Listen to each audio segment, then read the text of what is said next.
Pengamen waria yang sempat viral karena kelakuannya kini kembali berulah. Tim forensik ungkap hasil otopsi jenazah Juliana Merits. Presiden resmikan groundbreaking ekosistem industri listrik terintegrasi. Warga berbondong-bondong mengunjungi sumber air yang muncul dari akar pohon beringin.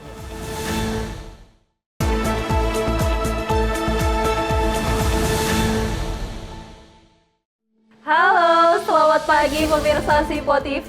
Selamat pagi Sally. Selamat pagi, Apa kabar pagi hari Luar ini? biasa pagi Harus ini. baik ya, Yes. harus bahagia karena kita berdua tentu memberikan informasi yang terbaik untuk pemirsa di rumah terkait dengan perpolitikan, ekonomi dan juga berita hiburan lainnya.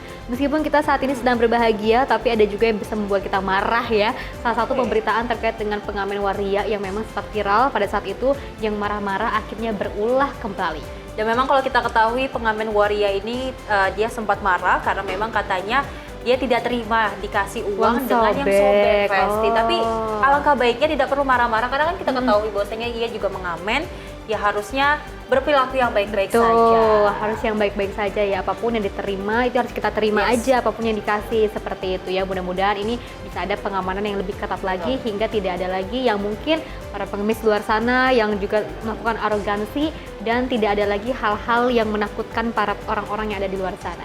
Dan pemirsa tentu informasi naik lainnya akan terus kami hadirkan. Ini dia Menyapa Indonesia Pagi selengkapnya.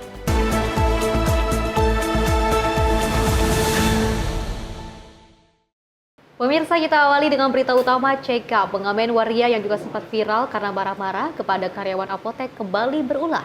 Kali ini dirinya mengamen dengan melakukan intimidasi dan juga mengancam korbannya. Tidak hanya itu pemirsa, pelaku bahkan mengambil bumbu penyedap rasa dari gerobak pedagang makanan hingga memancing keributan. TGM alias CK, pengamen waria yang mengamuk di sebuah apotek di kawasan Kembangan, Jakarta Barat dan sempat viral di media sosial berulah kembali. Tak juga jelas setelah sebelumnya Cika ditahan di Polsek Kembangan beberapa saat lalu. Yang bersangkutan kembali berulah di Jalan Pesanggerahan, Muria Utara, Kembangan, Jakarta Barat. Korbannya kembali menyasar seorang perempuan, di mana korban bernama Aurel mengungkapkan saat kejadian ia sedang menunggu kekasihnya menjemput, lalu membeli jajanan ringan, dan pelaku datang mengamen kepada pedagang. Niat baik korban memberikan uang kepada pelaku, namun pelaku berbalik arah dengan mengatakan bahwa uang yang diberikan sobek dan meminta uang yang lain. Korban yang hendak menukarkan uang ke pedagang, pelaku lantas marah dan mengancam korban, lantaran belum juga diberikan uang yang pelaku minta. Pengamen ini sempat berdebat dengan kekasih korban hingga terjadi perkelahian, lantaran pelaku memprovokasi dengan mencuri penyedap makanan dari gerobak pedagang. Sang waria tersebut akhirnya dijatuhkan kekasih korban dan diberi salam olahraga. Ceritain kemarin kronologis kejadian seperti apa ya? Ya, jadi kan saya lagi nunggu jemputan. Terus saya sempat beli jajan dulu kan. Terus tiba-tiba ada banci ngamen minta uang ke abang-abang yang jualan. Terus saya inisiatif, saya keluarin uang. Dia mas pakai uang saya aja. Terus saya kasih lah ke bancinya. Terus banci itu nyamperin saya. Dia bilang gini, "Ih, uang lu robek, ganti dong," kata dia gitu kan. Terus saya bilang, "Oh ya maaf ya, saya tukarin dulu uangnya." Terus saya tukarin sama tukang bilungnya kan. Nah, terus dia langsung motong pembicaraan saya. Dia bilang gini, udah sini lu kasih gua aja, gua kerjain balik lu," kata dia kayak gitu kan. Korban berharap pelaku dapat dijerat dengan hukum. Pasalnya setelah korban viralkan kejadian tersebut, banyak yang melaporkan kejadian intimidasi yang dilakukan Cika kepada korban melalui direct message. Dari Jakarta, tim kontributor Simpo TV melaporkan. Pemirsa, polisi menangkap 2 orang pria terduga pelaku penipuan dengan modus COD saat transaksi pembelian sepeda motor milik sepasang kekasih di kawasan Palmerah, Jakarta Barat. Dalam melancarkan aksinya pemirsa, pelaku mengaku sebagai anggota polisi untuk mengancam korban dengan dalih menjual kendaraan bermotor tanpa dokumen yang lengkap.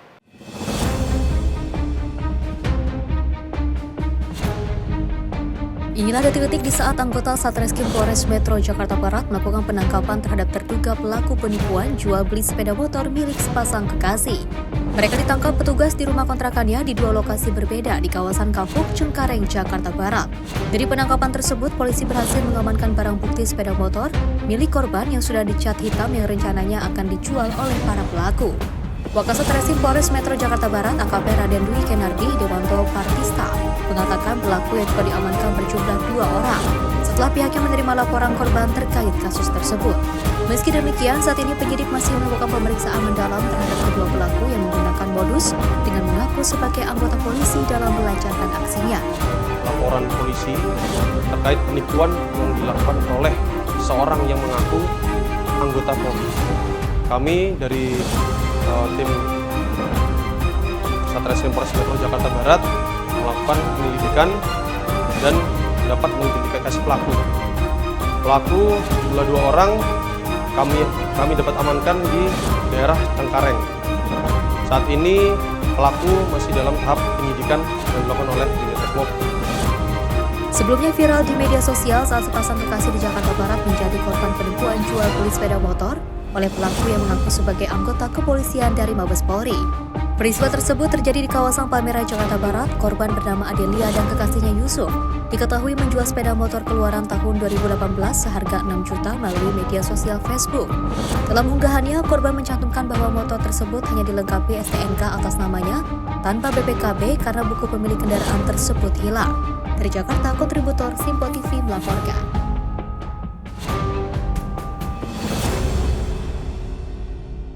Pemirsa, unit Reskrim Polsek Palmerah menangkap seorang ibu muda yang tega membuang bayinya yang baru lahir di Jalan Anggrek Kemanggisan, Jakarta Barat. Polisi mengungkap motif pembuangan bayi itu lantaran pelaku menutupi aib dan juga malu melahirkan bayi hasil hubungan gelap.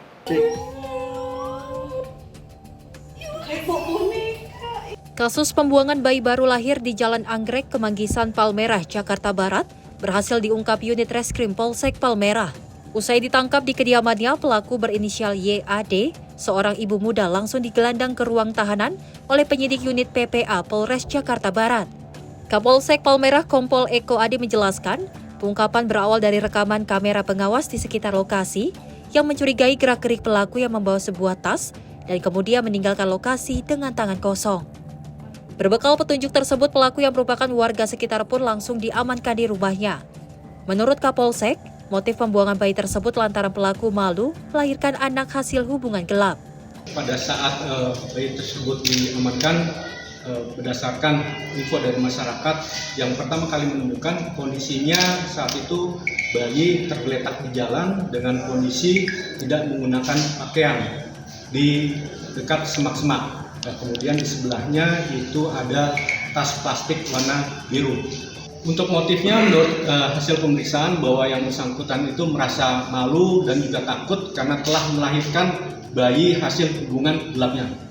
Untuk mempertanggungjawabkan perbuatannya, pelaku dijebloskan ke jeruji penjara dan terancam hukuman di atas 5 tahun kurungan penjara.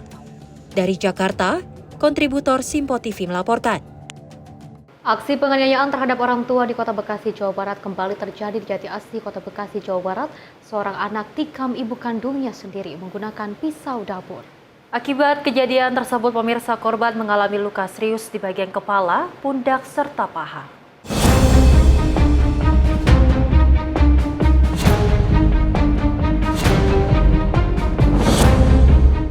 Seorang wanita parubaya berinisial MI berusia 58 tahun mengalami pendarahan hebat setelah ditikam anaknya sendiri menggunakan pisau dapur di rumahnya di Jalan Makmur, Kelurahan Jati Asih, Kota Bekasi, Jawa Barat. Korban dilaporkan mengalami luka di sekujur tubuh akibat benda tajam diantaranya kepala, pundak, serta paha. Sementara warga melalui RT setempat yang mendapat laporan langsung membawa korban ke rumah sakit terdekat. Ketua RT mengatakan, kejadian penganiayaan anak terhadap orang tuanya menggunakan senjata tajam terjadi pada Jumat lalu. Pelaku diketahui berinisial L, pria berusia 28 tahun, anak ketiga dari korban. Pelaku berulang kali menusukkan benda tajam ke tubuh ibunya hingga pendarahan hebat. Belum diketahui pasti motif penganiayaan sadis anak terhadap ibunya, namun dugaan sementara korban tak terima setelah dirinya diruqyah oleh ibunya. Sementara pasca kejadian, kondisi rumah korban kini sepi dari aktivitas. Korban kini juga sudah dievakuasi ke rumah anaknya, tak jauh dari rumahnya, usai dirawat dari rumah sakit. Sedangkan pelaku telah diamankan polisi. Iya nih, kalau kasus awalnya saya gini, dulu kan waktu ada 5 saya nih yang bertugas malam. Nah, begitu kejadian, ini si korban langsung keluar rumah, minta pertolongan nih. Nah, begitu 5 saya tahu, langsung ke rumah saya. Begitu telepon saya, langsung saya dari rumah langsung mengarah ke TKP.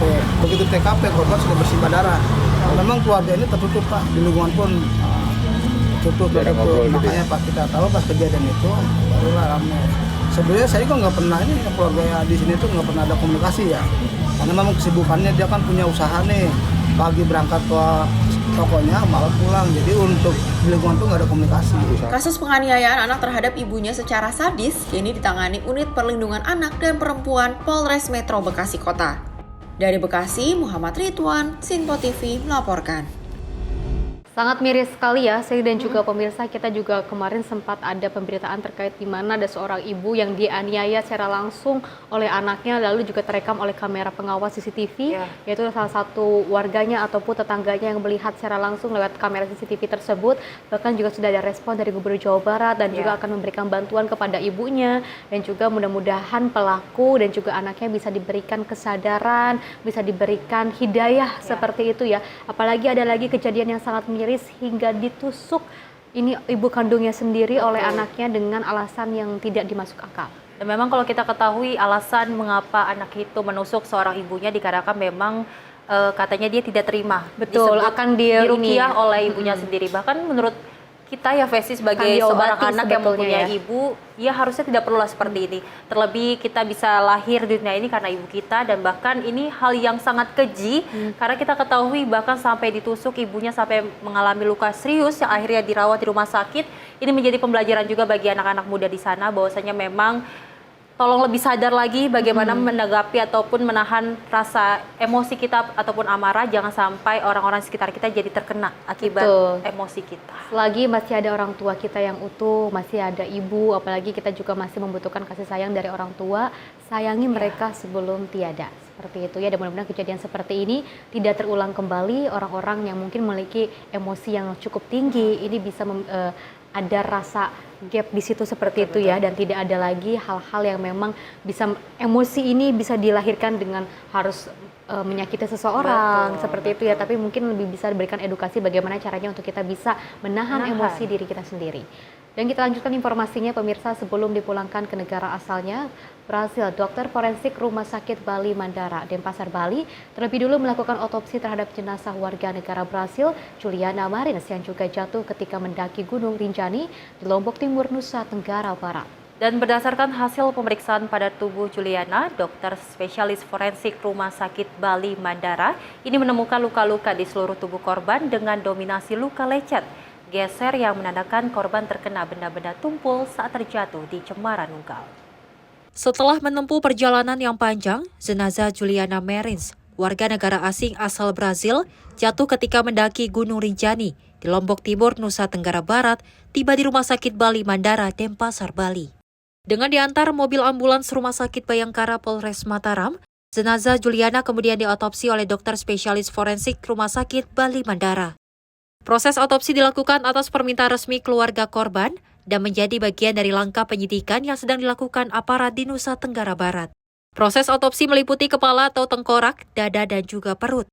Otopsi dilakukan untuk mengetahui waktu dan penyebab kematian perempuan Brasil tersebut. Setelah menyelesaikan proses otopsi, dokter spesialis forensik Rumah Sakit Bali Mandara, Ida Bagus Putu Alit, menjelaskan penyebab utama kematian Juliana Marins karena benturan benda tumpul. Berdasarkan hasil pemeriksaan pada tubuh Juliana, ditemukan luka-luka di seluruh tubuh korban dengan dominasi luka lecet geser yang menandakan korban terkena benda tumpul saat terjatuh di Cemara Nunggal, jalur menuju puncak Gunung Rinjani. Setelah ditemukan luka kekerasan tumpul pada tubuh Juliana, forensik juga menemukan patah tulang di bagian dada, tulang belakang, punggung, dan tulang paha. Sementara luka paling parah di bagian belakang atau punggung. Dari patah-patah tulang inilah terjadi kerusakan organ dalam dan pendarahan. Pemeriksaan luar dan kemudian otopsi. Nah, dari hasilnya kita memang menemukan adanya luka-luka pada seluruh tubuh daripada korban. Terutama yang ada adalah luka lecet geser yang menandakan bahwa korban itu memang tergeser dengan benda-benda tumpul. Kemudian kita juga menemukan adanya patah-patah tulang, terutama di daerah dada, bagian belakang, juga tulang punggung dan paha. Dan kemudian dari patah-patah tulang ini terjadi kerusakan pada organ-organ dalam. Dokter juga menyimpulkan korban meninggal dalam jangka waktu yang sangat singkat dari luka yang terjadi. Setelah tidak ditemukan bukti bahwa kematian terjadi dalam jangka waktu yang lama dari luka terjadi. Selain itu, luka di kepala korban disebut belum menimbulkan herniasi pada otak, kemudian luka di bagian dada dan perut mengalami pendarahan cukup banyak, dan tidak ada organ yang mengkerut. Pendarahan paling banyak terjadi di rongga dada pada korban. Tidak hanya melakukan otopsi, pihak Rumah Sakit Bali Mandara juga melakukan pemeriksaan luar jenazah pada WNA Brasil tersebut. Dari Bali, Bagus Raditya, Simpo TV melaporkan. Informasi lainnya, pemirsa, dalam rangka menyambut Hari Jadi Kota Jakarta sekaligus memperingati Hari Jadi RSUD Kembangan menggelar kegiatan sunatan massal yang diikuti oleh 80 peserta dari wilayah sekitar Kecamatan Kembangan, Jakarta Barat. Jerit tangis peserta sunatan massal ini pecah saat proses sunatan berlangsung.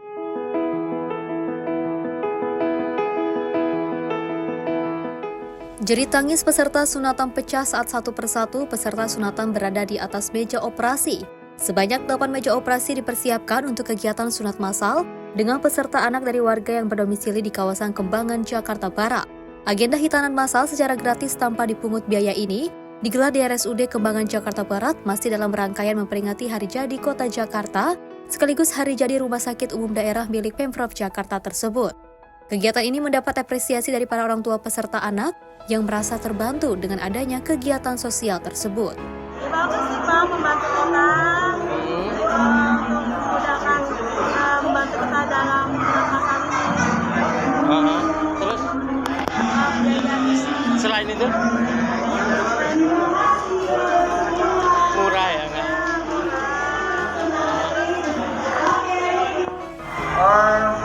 Keren sih, kayak menyambut ulang tahun Jakarta juga kan. Itu juga kan ulang tahun RSUD yang ke-10 juga. Nah, jadi kita namanya ada bakti sosial di sini ya, kita adil lah. Oh gitu.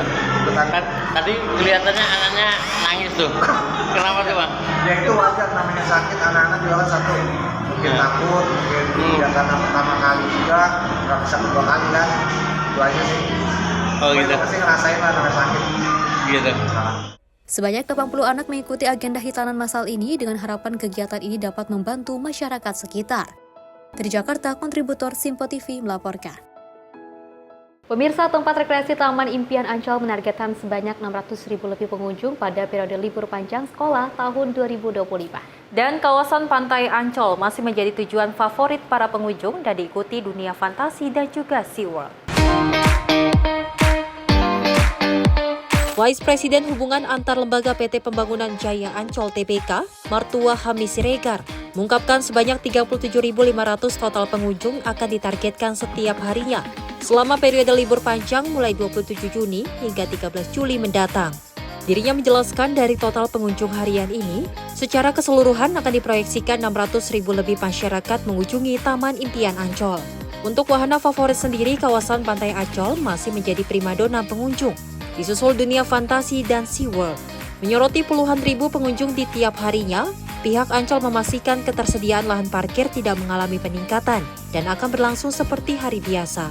Adapun selain aksesibilitas, pihak Ancol juga menyediakan berbagai promo yang dibuat melalui situs web resmi Ancol dalam pemesanan di H-1 sebelum berangkat. Sepanjang periode liburan ini, Ancol juga turut menghadirkan sejumlah pertunjukan khusus di tiap unit rekreasi yang beroperasi. Selama pekan liburan, kita menyediakan event-event khusus, pertunjukan-pertunjukan di masing-masing unit. Contoh, kita di dunia fantasi itu ada event Nailong, itu pertunjukan karakter kartun, di mana itu pertunjukan 2 kali dalam sehari selama liburan anak sekolah. Di Samudra Ancol juga ada event parade animal show, dan di SeaWorld juga ada undersea camping. Di sisi pelayanan keselamatan dan keamanan, pihak Ancol memastikan tetap melakukan keseluruhan tersebut sesuai dengan standar yang ada, baik ketika padat pengunjung maupun sepi pengunjung. Dari Jakarta, Max Azizul Hakim, Simpo TV melaporkan. Untuk menciptakan momen kenangan selama libur panjang sekolah tahun 2025, Taman Impian Jaya Ancol menghadirkan karakter animasi Nailong asal China. Dan untuk dapat menikmati pertunjukan karakter animasi tersebut, ini pengunjung hanya cukup membayar tiket masuk dunia fantasi dan juga dapat menikmati selama 2 sesi setiap harinya.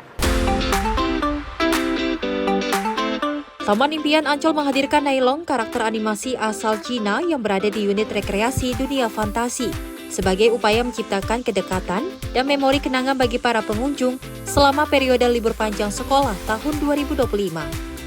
Penanggung jawab event dunia fantasi, Honggo Baskoro menjelaskan kehadiran karakter Nailong di Taman Impian Ancol setelah ramainya antusias warganet di sosial media ketika menyaksikan karakter tersebut. Dirinya menambahkan akses untuk menikmati pertunjukan karakter Nailong ini sudah termasuk ke dalam tiket masuk dunia fantasi, sehingga pengunjung tidak perlu membayar lagi.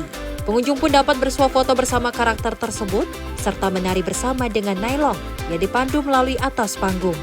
Sejauh ini pengunjung yang hadir menyaksikan karakter Nailong didominasi oleh keluarga dan anak-anak.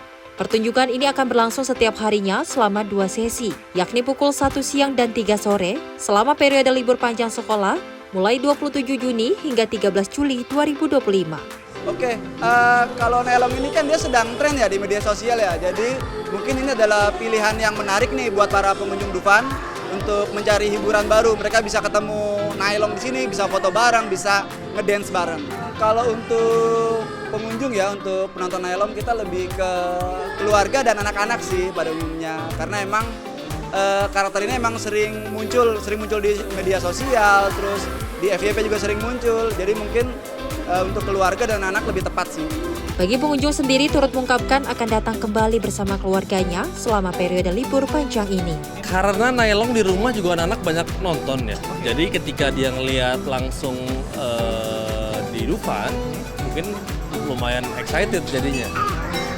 Nanti bakal nonton lagi atau gimana? Apa cuma sekali aja kayak gitu?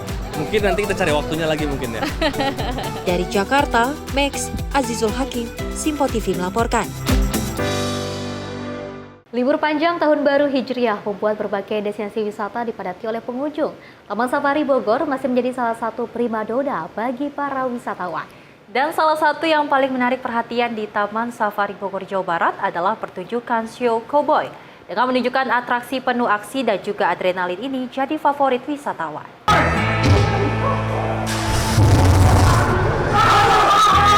Taman Safari selalu menjadi primadona wisata. Tempat ini tak hanya menyuguhkan rekreasi, tetapi juga edukasi melalui ragam koleksi satwa dan pertunjukan menarik yang ada. Di antara berbagai atraksi yang ditawarkan, Cowboy Top Stun menjadi salah satu show paling digemari pengunjung.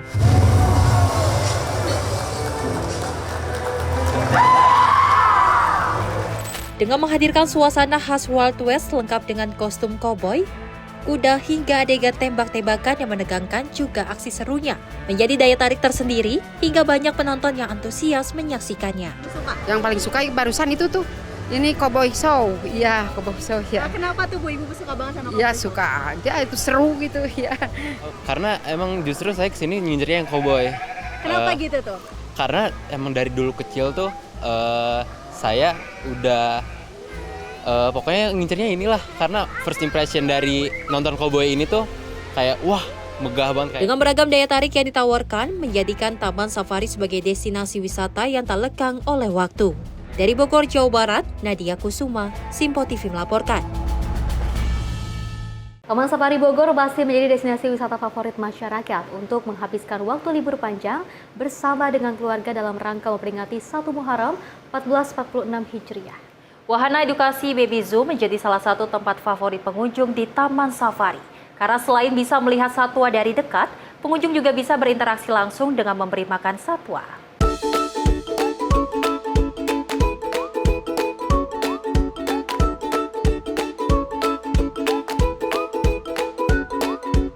Pemirsa Simpo TV, Taman Safari Bogor masih menjadi destinasi wisata favorit. Dan saat ini saya berada di salah satu destinasinya, ya ini adalah di Baby Zoo tepatnya. Dan di Baby Zoo ini para pengunjung bisa berinteraksi langsung dengan para hewan seperti saya saat ini di belakang saya ada namanya grey kangguru.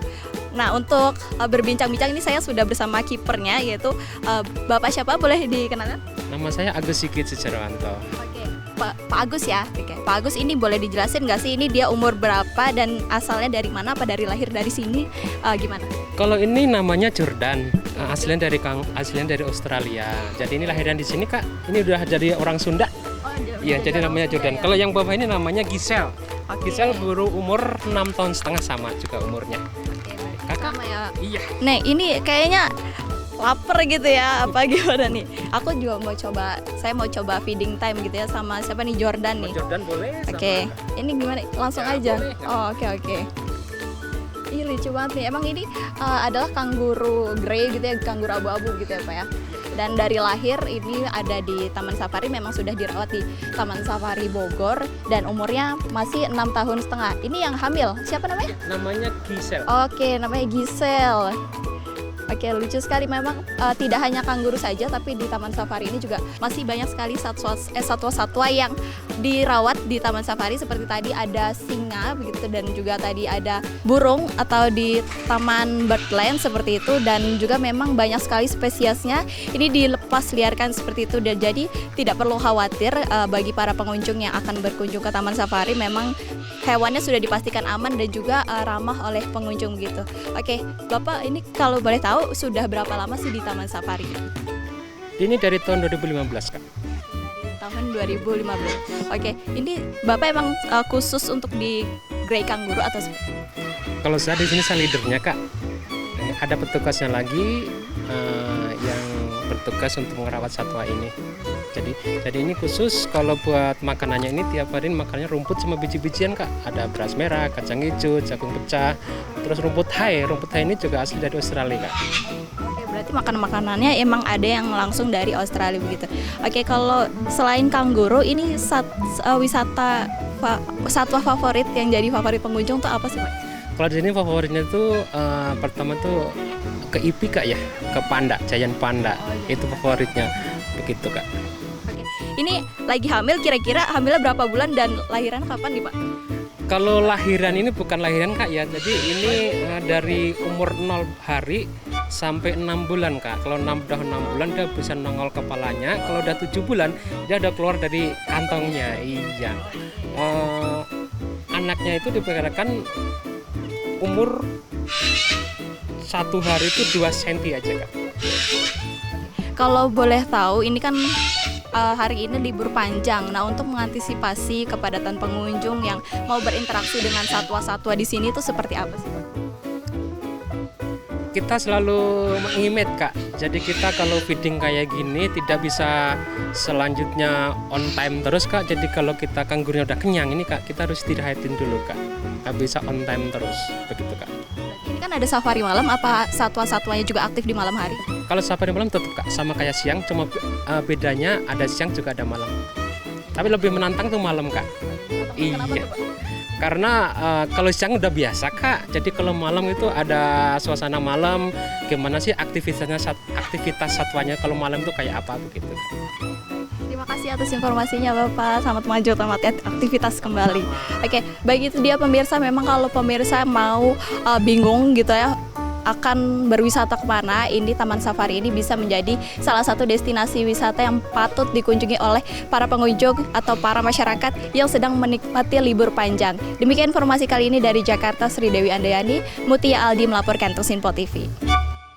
Festi dan pemirsa, memang kalau ulang weekend selalu menjadi yang dinantikan oleh masyarakat. Betul. Memang kalau kita ketahui libur dari hari Jumat, Sabtu, Minggu ini dimanfaatin oleh masyarakat untuk berlibur bersama saudara-saudaranya. Dan memang kalau kita ketahui bahwasanya memang Taman Safari Bogor Jawa Barat selalu menjadi destinasi wisata. Primadona, bagaimana nantinya anak-anak bisa sembari senang, sembari bisa belajar bagaimana hewan-hewan di sana. Bahkan kalau kita ketahui ada beberapa atraksi yang bahkan ada baby zoo yang akhirnya banyak anak-anak yang senang melihat baby zoo yang ada di sana. Betul, dan tentunya juga kita sangat bahagia sekali ya ketika kita melihat teman-teman kita, saudara-saudara kita, adik-adik kita melakukan ataupun menghabiskan waktu libur panjang ini dengan hal-hal yang positif. Betul. Salah satunya mereka melihat bagaimana destinasi wisata dengan hewan-hewan, binatang-binatang, tidak hanya melihat saja tapi juga mereka bisa berinteraksi secara langsung. Ini tidak hanya untuk menjadi momen liburan saja, tapi bisa jadi momen edukasi bersama. Betul. Dan bagi para orang tua yang memilih memang untuk berlibur ke tempat wisata seperti melihat binatang, melihat jenis-jenisnya, ini salah satu langkah yang sangat luar biasa, sangat tepat sekali. Karena dengan momen yang untuk senang-senang anak-anak, tapi tidak lupa untuk edukasinya juga. Ini luar biasa sekali. Mudah-mudahan nanti di tahun-tahun berikutnya, di bulan-bulan berikutnya ketika ada libur panjang, ini bisa dimanfaatkan hal-hal yang positif. Betul, terlebih Festi kalau kita ketahui tiket masuk ke Taman Safari memang cukup murah karena memang kita ketahui hanya 200 ribuan saja. Ini masyarakat bisa menikmati berbagai wahana, terlebih tidak hanya kita bisa melihat hewan-hewan, kita juga bisa bermain wahana-wahana yang seru. Bahkan ada adrenalin yang memang akhirnya nih membuat anak-anak semakin senang untuk berlibur di Taman Safari Bogor. Seru banget ya. Kira-kira kita kapan nih bisa ke sana ya? Next kita harus ke sana, Nanti kita Festi. ke sana langsung ya di Menyapa Indonesia Pagi pastinya. Pemirsa, informasi lainnya akan terus kami hadirkan usai jeda berikut ini.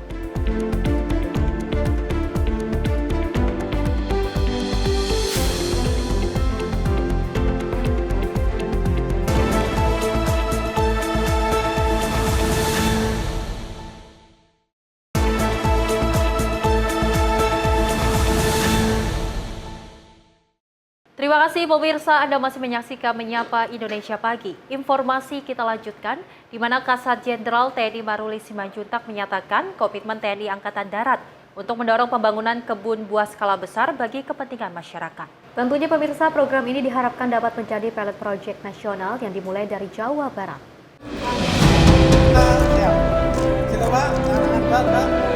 Kasat Jenderal TNI Maruli Simanjuntak menegaskan akan melakukan pembangunan 1.000 hektar kebun buah di Jawa Barat. Hal ini merupakan bentuk komitmen TNI Angkatan Darat dalam memberikan dampak nyata bagi rakyat. Kasat Maruli menyatakan bahwa hingga saat ini sekitar 650 hektar kebun sudah terbangun dan berfungsi, sementara 350 hektar sisanya ditargetkan selesai dalam waktu dekat. Lebih lanjut, Kasat menyampaikan program ini tidak boleh gagal dan akan menjadi model percontohan nasional bagi provinsi lain di Indonesia. Untuk itu, ia meminta seluruh jajaran termasuk Pangdam, Korem, dan Kodim untuk tidak menganggap enteng tanggung jawab ini dan berkomitmen sepenuh hati demi kepentingan masyarakat. Jadi saya meyakini Pak, kalau ini bisa betul-betul bisa berjalan Pak, saya meyakini bahwa perubahan akan banyak di masyarakat dan saya berharap ini pilot projectnya untuk seluruh provinsi. Tahun ini kita akan membuat 1.000 hektar kebun buah yang harus jadi pada tahun ini. Kita sudah punya tadi yang saya sampaikan, sekarang ada 650 Pak. 650 hektar sudah jadi. Sisanya masih berjalan ke depan 350 lagi 1.000. Tahun depan kita sudah juga koordinasi dengan PI 1.000 hektar lagi. Jadi saya titip pada Pangdam, Danrem, Dandim, jangan ada berpikiran sedikit pun untuk melewatkan segala macam. Ini untuk kepentingan masyarakat. Dari Jakarta, Simpo TV melaporkan. Mengawali tahun baru Jawa 1 Suro 1959 atau 1 Muharram 1447 Hijriah, Minizu Jogja Extorium menggelar ritual kirab budaya dan juga memandikan kerbau bule di sebuah embung. Dan kirab budaya memandikan kerbau bule ini pun menjadi atraksi yang menarik bagi pengunjung destinasi wisata Satwa Langka yang ada di Kabupaten Sleman, Yogyakarta.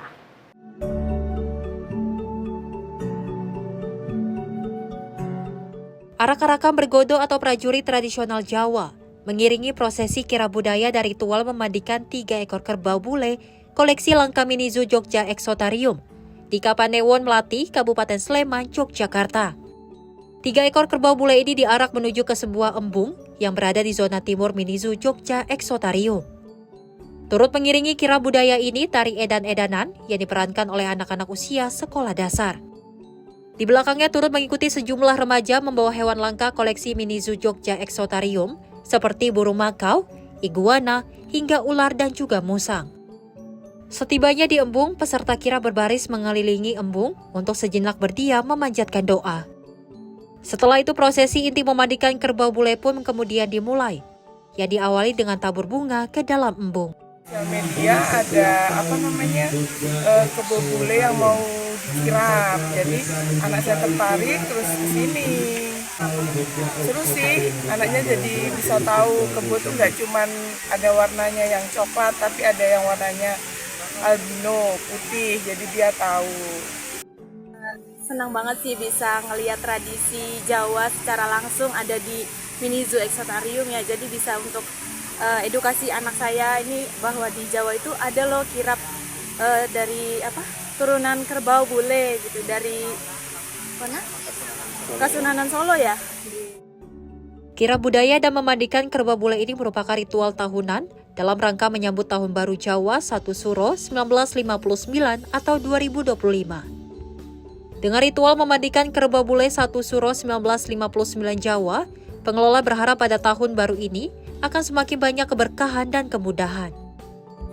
Dengan tahun baru ini, yaitu hari ini 1 Muharram 1447 Hijriah atau 1 Suro, tahunnya 1959. Nah, itu harapannya dengan semangat tahun baru, semangat baru, harapan baru, dan kita nanti betul-betul menjadi keberkahan baru yang jadi dapatkan rezeki setahun ke depan dan seterusnya itu diberikan kemudahan, kelancaran, kesuksesan dalam usaha di Mini Zoo Jogja. Kerbau bule koleksi Mini Zoo Jogja Exotarium merupakan keturunan kerbau bule Kiai Slamet dari Keraton Surakarta.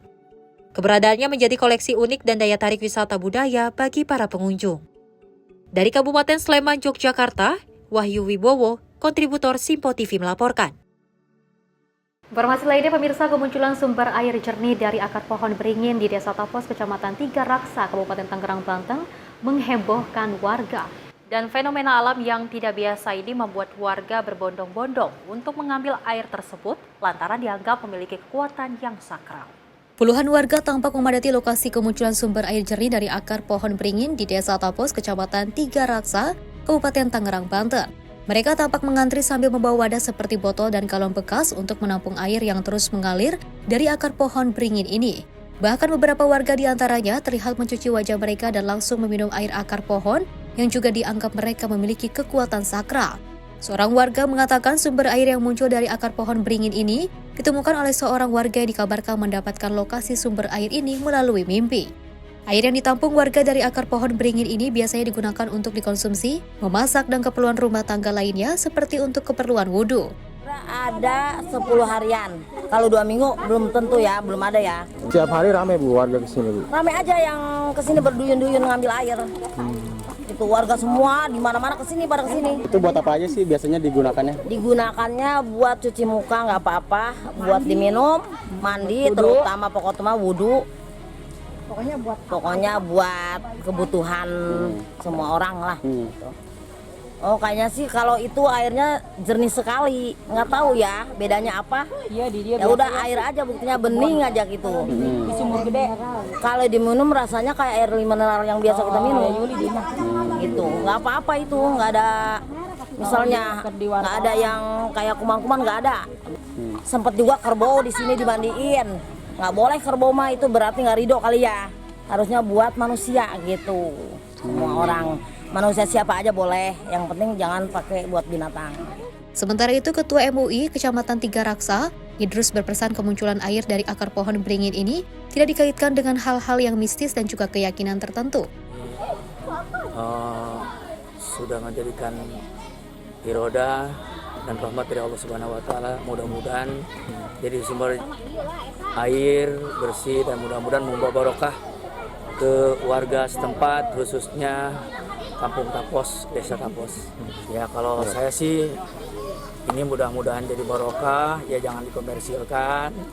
Yang tadi juga saya dengar terhadap ahli warisnya tanah ini, silakan yang mengambil air cuma amanat dari leluhurnya, jangan dibisniskan. Gitu. Mungkin untuk selanjutnya ya mungkin keterlibatan nanti dari pihak desa mungkin disalahgunakan oleh masyarakat gitu terkait keyakinan yang lain gitu Pak. Ya justru itu yang saya khawatirkan, mudah-mudahan tidaklah. Karena saya tahu dari Tapos ini semuanya agamis, insya Allah. Mungkin kesini juga karena tertarik airnya bersih aja.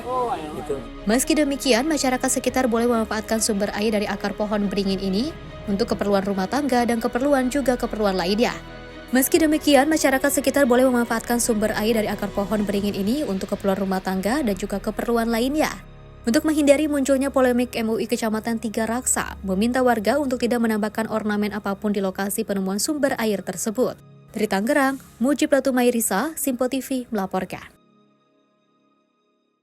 Ini dihebohkan ataupun banyak sekali warga yang digegerkan dengan kabar ada air jernih di pohon beringin. Ini dikabarnya awalnya dimimpikan, muncul di mimpi ada sebuah sumber air yang jernih, yang bersih. Tapi banyak sekali masyarakat yang di daerah sana itu percaya bahwa itu memang ada sesuatu jenis-jenis sakralnya, mistisnya. Tapi kalau kita ketahui memang dari hasil penjelasan dari beberapa pihak yang mengatakan bahwa ini tidak ada kok gitu seperti itu ya. Dan dari pihak MUI juga telah mengatakan bahwa ini tidak boleh adanya ornamen-ornamen lain untuk bisa mendukung ternyata memang adanya hal-hal mistis. Tapi kalau kita ketahui sumber air ini memang bisa dipergunakan tidak hanya untuk kebutuhan rumah tangga tapi juga untuk keperluan lainnya. Betul, dan memang kalau kita ketahui warga banyak sekali yang berbondong-bondong sampai akhirnya Fesi membawa galon. Betul, karena memang mereka membawa percaya ember ya gayung betul, untuk kebutuhan mereka untuk minum, masak ataupun mandi ini mereka ambil karena Wudu memang juga, betul. Kalau kita lihat siapa sih yang kalau tidak melihat adanya air datang dari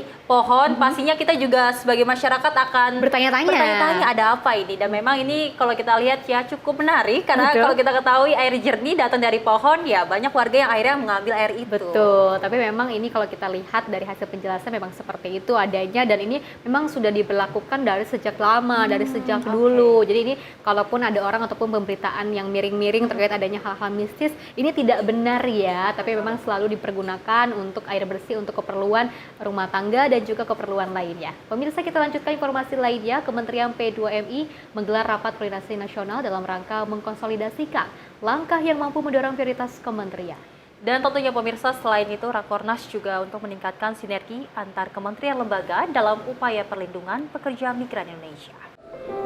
Bergeser dari domestik pelan-pelan menjadi ke sektor-sektor. Menteri Perlindungan Pekerja Migran Indonesia Abdul Qadir Karding membuka secara resmi rapat koordinasi nasional pengendalian program Kementerian KP2MI tahun 2025 pada Sabtu siang.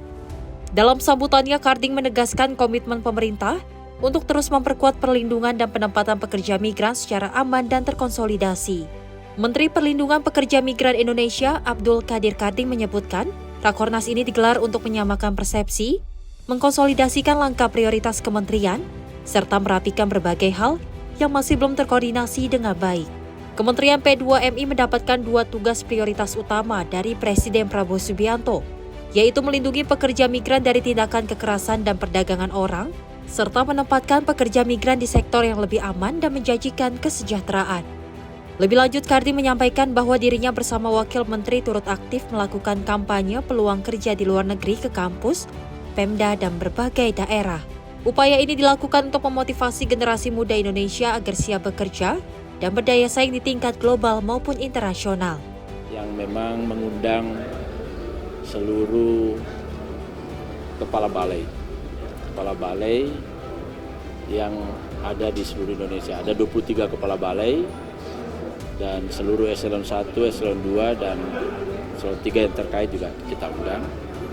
Tujuannya yang pertama, kita menyamakan persepsi, mengkonsolidasikan persepsi kita bersama-sama.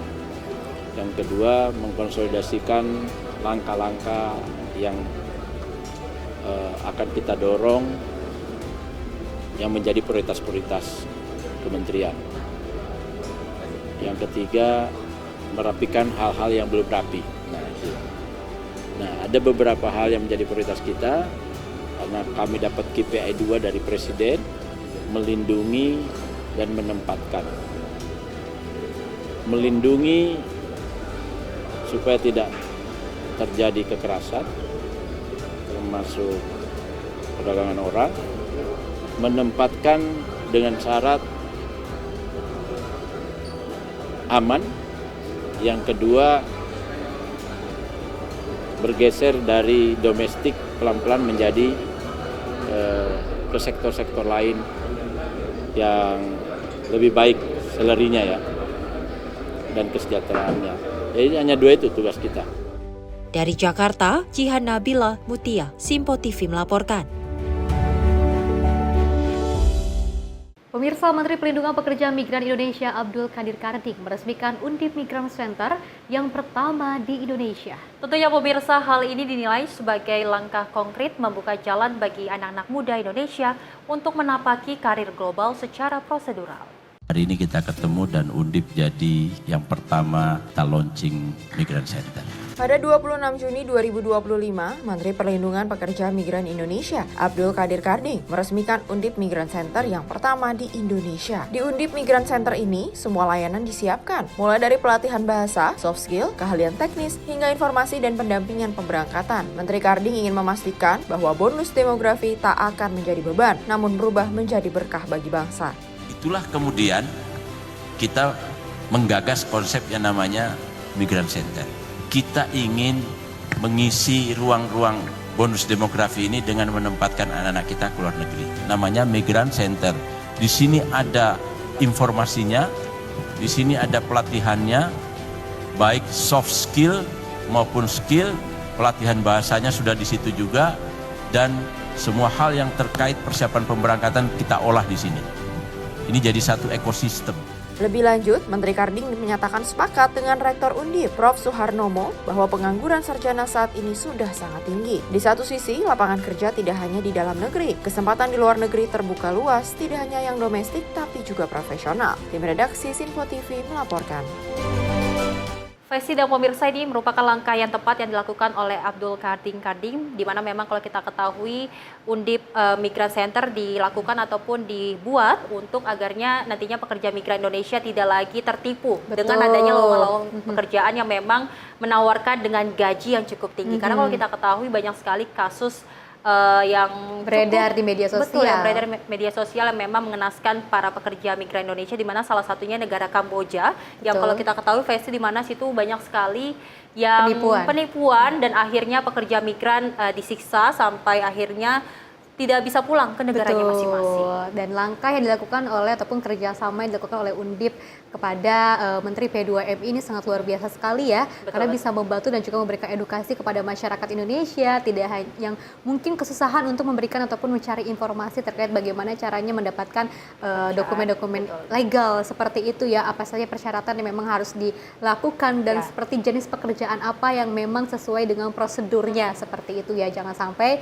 kita mudah tertipu lagi dengan adanya muslihat-muslihat di luar sana, dengan adanya iming-iming gaji yang besar seperti itu ya, bonus yang tinggi, tapi dengan adanya kerjasama antara Menteri P2MI dan juga Undip Migran Center ini bisa memberikan edukasi yang terbaik untuk masyarakat di luar sana yang ingin melakukan ataupun bekerja ke luar negeri agar tetap bisa untuk mengembangkan bakatnya di luar sana, tapi juga tetap tidak akan tertipu dengan muslihat yang lainnya. Betul, dan memang kalau kita ketahui nantinya Undip Migran Center juga akan memberikan pelatihan kepada pekerja migran Indonesia dengan nantinya dibelajarkan bahasa internasional. Betul, jadi harus mereka ada dimudahkan pelatihan untuk nantinya bekerja di luar negeri. Tuh, dan tentunya pemirsa informasi lainnya akan terus kami hadirkan usai jeda berikut ini.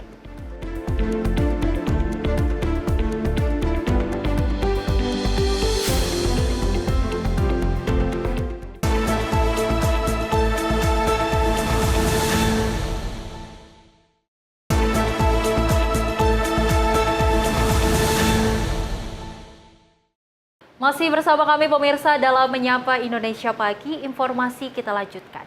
Di mana Presiden Prabowo Subianto meresmikan secara langsung groundbreaking proyek ekosistem industri listrik terintegrasi di kawasan Arta Industrial Hills Kabupaten Karawang, Jawa Barat pada Minggu siang. Tentunya pemirsa, pengembangan proyek ini dilakukan di dua tempat berbeda, Halmahera Timur dan Karawang, dengan nilai investasi sebesar 5,9 miliar dolar Amerika.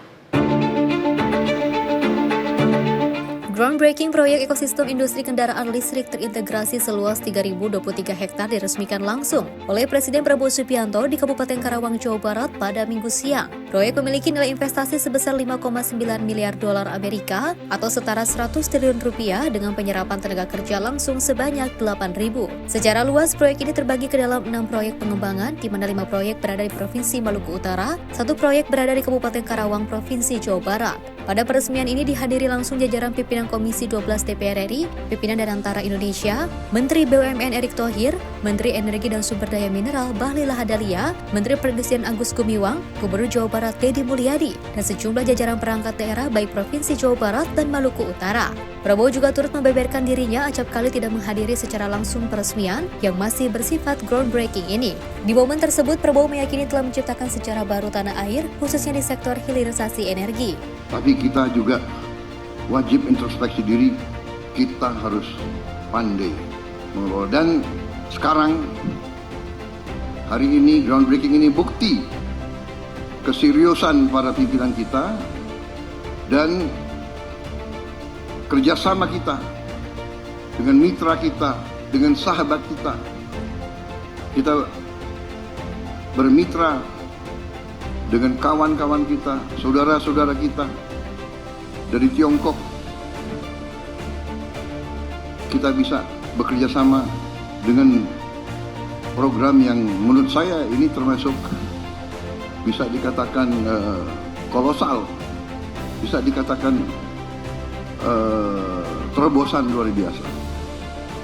Dari sini kita bisa menghasilkan energi terbarukan dan ramah lingkungan yang dicita-citakan seluruh dunia. Dalam kesempatan ini, Prabowo mengungkapkan proyek yang telah digagas sejak 4 tahun lalu tersebut sejak era pemerintahan Presiden ke-7 Joko Widodo. Adapun Prabowo menekankan melalui groundbreaking ini turut menunjukkan sikap serius Indonesia terhadap para mitra di sektor hilirisasi energi ini. Dari Karawang, Jawa Barat, Max Rona Bayu, Simpo TV melaporkan. Pemirsa, Bank Indonesia mencatatkan lonjakan signifikan dalam jumlah penggunaan pembayaran Quick Response Kode Indonesian Standard atau QRISTEP berbasis Tearfield Communication. Dan tentunya pemirsa, sejak peluncurannya pada Maret 2025 lalu, QRISTEP kini telah digunakan oleh 47,8 juta pengguna. Layanan QRIS terbaru yakni QRISTEP alias QRIS tanpa pindai kode QR kian marak digunakan masyarakat Indonesia sejak diluncurkan pada 14 Maret 2025 lalu. Berdasarkan hasil rapat Dewan Gubernur Bulanan Bank Indonesia untuk bulan Juni 2025, pengguna QRISTEP sudah mencapai 47,8 juta pengguna. Hal ini disampaikan oleh Deputi Gubernur Bank Indonesia Filia Ningsi Hendarta. Sedangkan dari sisi merchant juga mengalami peningkatan sebanyak 275 kali. Dari 664 saat uji coba, dan per bulan Juni kini sudah mencapai 648.030 merchant. Filia juga menyampaikan Bank Indonesia terus melakukan sosialisasi dan edukasi bersama industri untuk meningkatkan kesadaran masyarakat akan hadirnya QRISTEP. Selain itu, Bank Indonesia juga melakukan training for trainer untuk 46 kantor perwakilan dalam negeri Bank Indonesia atau KPWDN, agar QRISTEP bisa serentak dilakukan hingga ke daerah. QRISTEP itu saat ini sudah mencapai 47,8 juta pengguna yang sudah memiliki fitur QRISTEP. Nah, dari sisi merchant-nya sendiri, kalau kita bandingkan pertama kali waktu kita itu uji coba di Live Sandbox, itu merchant hanya 646. Nah, pada saat kita launching, itu sudah meningkat 3,6 kali, yaitu 2.353 merchant. Nah, saat ini posisi 6 Juni, belum genap 2 bulan, itu sudah meningkat 275 kali. Jadi saat ini jumlah merchant-nya itu yang bisa menerima QRISTEP itu sudah mencapai 648.034 merchant. Nah, lalu apa yang dilakukan? Jadi kita di Bank Indonesia tentunya kita akan melakukan terus meningkatkan sosialisasi dan edukasi bersama industri. Jadi kita akan memperkuat awareness daripada masyarakat gitu ya, paham bahwa ada fitur baru gitu yang namanya QRISTEP gitu ya. Dan juga itu sudah tersedia di aplikasi yang kita miliki dan juga di kanal pembayaran. Lalu juga edukasi kepada merchant-nya gitu, menginformasikan bahwa bisa loh menerima QRISTEP gitu ya. Jadi ini yang terus kita lakukan. Jadi termasuk juga kita memperlengkapi ada training for trainer untuk 46 KPWDN kita, sehingga nanti di daerah pun juga serentak bisa dilakukan. Kedepannya QRISTEP diharapkan dapat mempermudah transaksi ke sektor-sektor lain, termasuk pendidikan, kesehatan, dan pemerintahan. Bank Indonesia juga terus berupaya agar sistem ini bisa lebih integrasi dengan sistem pembayaran digital internasional sehingga memudahkan transaksi lintas negara. Tim redaksi Simpo TV melaporkan. Sementara itu, pemirsa, pemerintah Indonesia memastikan bahwa APBN tidak jebol atas dampak dari kondisi geopolitik dan tarif impor barang Amerika Serikat yang belakangan ini terjadi. Pada 8 Juli nanti, pemirsa, pemerintah akan melaporkan kondisi keuangan negara selama semester pertama. APBN kita aman, kita melihat trajektori dari Pemerintah Indonesia memastikan terjadinya sejumlah peristiwa besar dalam beberapa waktu terakhir. Pada semester pertama 2025, seperti tarif impor barang Amerika Serikat, dan kondisi geopolitik tidak akan membuat APBN jebol. Direktur Jenderal Strategi Ekonomi dan Fiskal Kementerian Keuangan, Febrio Nathan, mengakui bahwa telah terjadi tekanan pada penerimaan negara. Namun hal itu dapat ditangani sehingga defisit negara bisa ditekan. Nantinya pada tanggal 8 Juli mendatang, pemerintah akan melaporkan kondisi keuangan negara selama semester pertama dan selanjutnya akan melaporkan rencana pemerintah pada semester kedua. APBN kita aman, kita melihat trajektori dari yang kemarin sudah kita laporkan kan sampai bulan Mei ya, itu kita lihat trajektorinya cukup terkendali. Kita melihat ada tekanan di penerimaan, memang di belanja juga kita sudah mulai mengeksekusi, sehingga kita lihat kemarin defisitnya kecil. Dan ini trajektorinya untuk nanti kita laporkan ke DPR itu nanti tanggal 8 Juli itu eventnya namanya laporan semester. Di sana kita akan laporkan nanti per semester 1 artinya akhir 30 Juni itu sudah sampai mana dan nanti kita juga akan laporkan outlook kita sampai akhir tahun. Dari Jakarta, Dio Malau, Simpo TV melaporkan. Pemirsa, ekspor produk Indonesia ke Australia terus meningkat yang memunculkan tren positif dalam hal ekspor. Dan dari Menteri Perdagangan mencatat hingga April 2025 total nilai ekspor tercatat ini mencapai 4,3 juta dolar Amerika dan dari jumlah tersebut sektor produk halal ini menyumbang sekitar 1,56 juta dolar.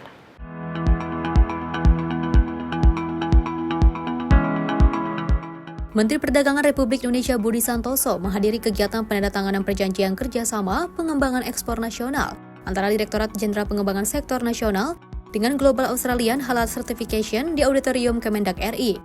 Dalam kegiatan tersebut, Budi Santoso menyatakan bahwa pasar di Australia cukup besar, tetapi Indonesia belum maksimal terutama dalam sektor halal. Oleh karena itu, Kemendak melakukan kerjasama dengan GAHC, sehingga tujuan dari kerjasama Direktorat Jenderal Pengembangan Ekspor Nasional dengan GAHC tidak hanya sekedar sertifikasi saja, melainkan juga untuk mencairkan buyer-buyer yang ada di Australia. Karena kita kan diasporanya ada di mana? Ya, nanti kalau masa Agustus mau diaspora, jadi kami berharap diaspora di Australia membantu kita untuk menggunakan menjadi semacam pelajaran untuk produk-produk.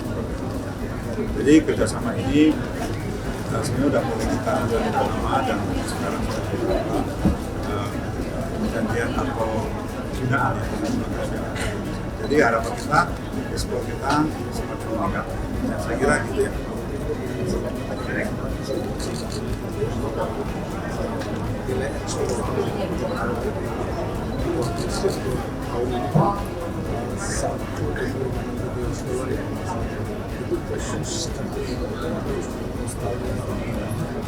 Australia ya, Australia. Kita kalau ekspor kita April Januari sampai April kita sekitar 40. Tapi maksudnya itu sudah termasuk ya, ekspor. Nah, nanti kita mudah-mudahan ya harapan kita tentunya dengan kerjasama ini ya semakin meningkat karena ternyata kita ekspor. Kita setiap negara mempunyai target. Ya, target ekspor kita itu misalnya ke Australia, target ekspor kita sekian persen. Nah, nanti di dalamnya ada target ekspor ke semua negara. Ya, jadi karena kita ingin mendorong UMKM kita itu bagus. Kemarin kita yang di dispatching saja, yang difasilitasi oleh perwakilan kita atas keterangan dan Indonesia sudah transaksi sekitar 68,6 itu UMKM semua. Dan kebanyakan memang produk makanan. Jadi kalau ada sertifikasi seperti ini, bisa kan membantu proses. Karena gini ya, kalau misalnya kita masuk ke Australia, terus ada labelnya GAHC, otomatis karena sudah ada di Australia, sudah dikenal sehingga juga itu sebagai jaminan, sebagai jaminan produknya memang halal untuk masuk ke pasar Australia. Jadi kayak branding ya, kayak branding.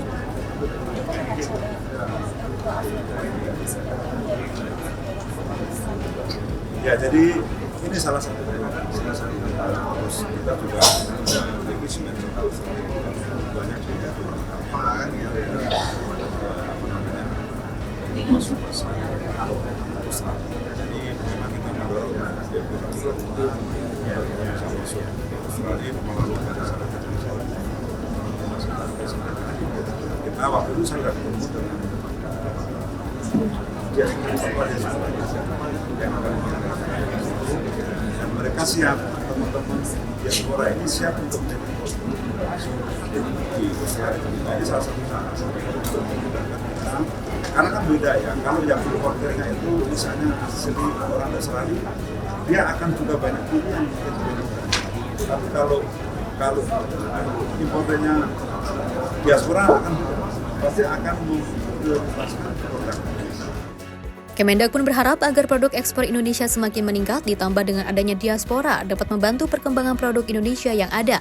Dari Jakarta, Nadia Kusuma, Aldi Simpo TV melaporkan.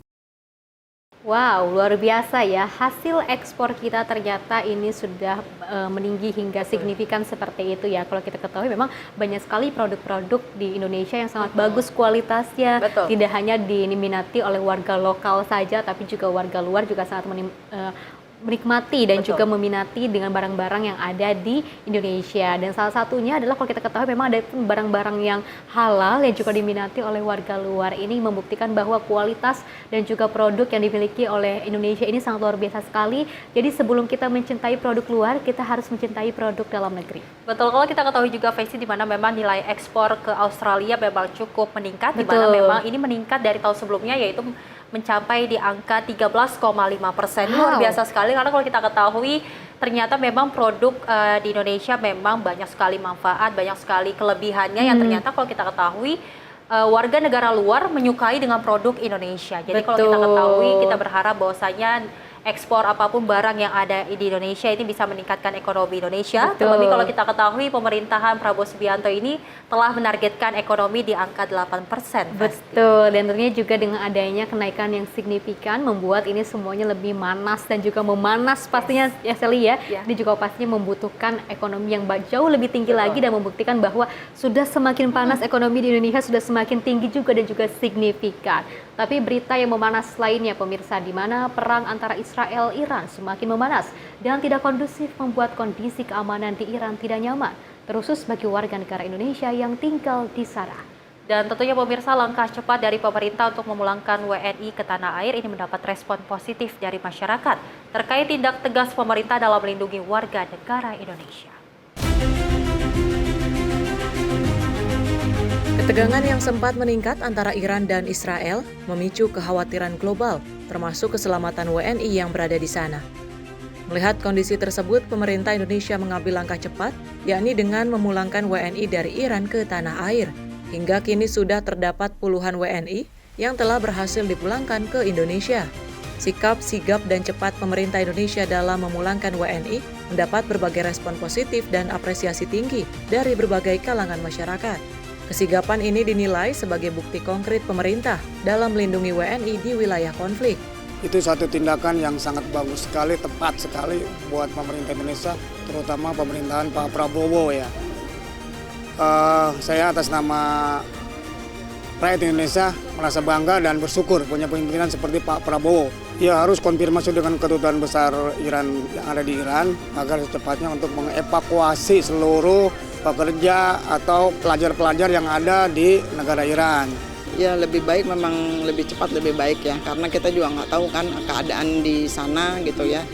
Terus pasti kita sebagai warga negara Indonesia ya kalau di sana pasti takut ya, namanya ada rudal kemana-mana gitu kan. Jadinya ya kalau pemerintah bergerak cepat itu lebih baik gitu, supaya cepat dipulangkan aja dah ke warga negara Indonesia. Ya memang harus dilindungi, harus. Jadi untuk sementara ini tidak ada pengiriman, tidak ada umpamanya tugas belajar ke sana, itu jangan sampai ke sana lagi gitu loh. Selama masih ada konflik gitu, lebih baik jadi lindungi warganya supaya tidak ada yang ke sana lah gitu, supaya cepat-cepat dipulangin aja dah kalau menurut saya sih. Saya sangat itu ya Bang, apresiasi ya. gerak cepat, tindakan gerak cepat dari kedutaan besar kita di Teheran ya, iya betul ya. Jadi itu sangat kayaknya jarang terjadi begitu ya. Selalu cepat dan insya Allah sekarang sudah bertahap, beberapa keluarga sudah sampai ke tanah air ya. Mudah-mudahan semuanya akan berjalan lancar dan baik-baik saja. Ya sebaiknya mereka dikasih pekerjaan ya. Tapi kan di Teheran pun sebagian saya dengar ada yang tidak mau pulang. Ya alasannya masih baik-baik saja. Itu sebaiknya bukan dipaksa ya, tapi dihimbau sekeras-kerasnya. Kalau memang keadaan lagi gawat begitu, pulangkan saja. Dibilang kebijakan yang sangat tepat karena menyelamatkan bangsa Indonesia juga ya, gitu.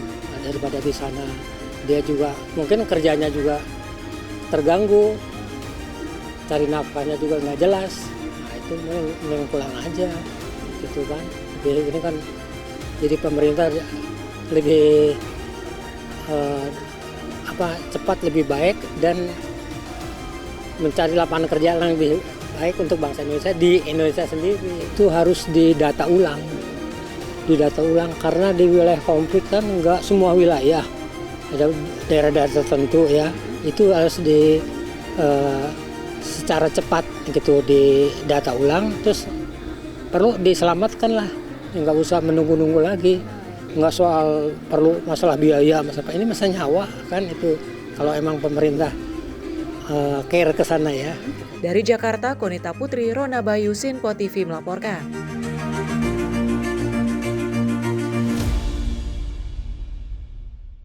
Pemirsa, informasi lainnya akan terus kami hadirkan usai jeda berikut ini.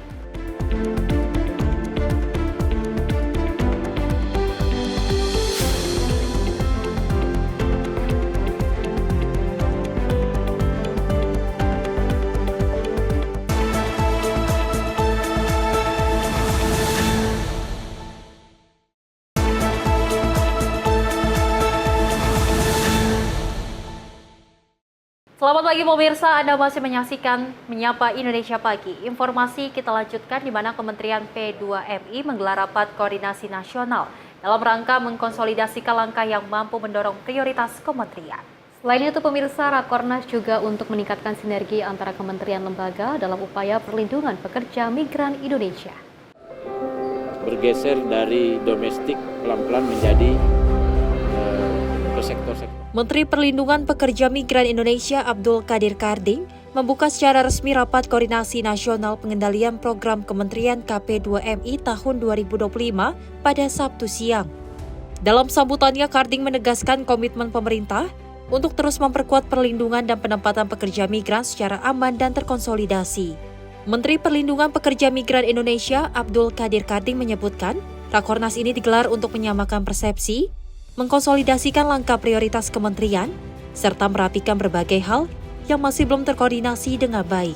Kementerian P2MI mendapatkan 2 tugas prioritas utama dari Presiden Prabowo Subianto, yaitu melindungi pekerja migran dari tindakan kekerasan dan perdagangan orang, serta menempatkan pekerja migran di sektor yang lebih aman dan menjanjikan kesejahteraan. Lebih lanjut, Karding menyampaikan bahwa dirinya bersama Wakil Menteri turut aktif melakukan kampanye peluang kerja di luar negeri ke kampus, Pemda, dan berbagai daerah. Upaya ini dilakukan untuk memotivasi generasi muda Indonesia agar siap bekerja dan berdaya saing di tingkat global maupun internasional. Yang memang mengundang seluruh kepala balai yang ada di seluruh Indonesia. Ada 23 kepala balai dan seluruh eselon 1, eselon 2, dan eselon 3 yang terkait juga kita undang. Tujuannya yang pertama, kita menyamakan persepsi, mengkonsolidasikan persepsi kita bersama-sama. Yang kedua, mengkonsolidasikan langkah-langkah yang akan kita dorong yang menjadi prioritas-prioritas kementerian. Yang ketiga, merapikan hal-hal yang belum rapi. Nah, ada beberapa hal yang menjadi prioritas kita, karena kami dapat KPI 2 dari Presiden, melindungi dan menempatkan. Melindungi supaya tidak terjadi kekerasan, termasuk perdagangan orang, menempatkan dengan syarat aman. Yang kedua, bergeser dari domestik pelan-pelan menjadi ke sektor-sektor lain yang lebih baik salarinya ya, dan kesejahteraannya. Jadi hanya 2 itu tugas kita. Dari Jakarta, Jihan Nabila Mutia, Simpo TV melaporkan. Pemirsa, Menteri Perlindungan Pekerja Migran Indonesia Abdul Qadir Karding memperkenalkan konsep Migran Center sebagai layanan terpadu untuk peningkatan kompetensi calon pekerja migran Indonesia. Dan dari Karding menuturkan program ini diharapkan dapat menjadi model kolaboratif dengan Pemda dan juga kampus untuk mendorong penempatan tenaga kerja yang aman dan juga terstandar.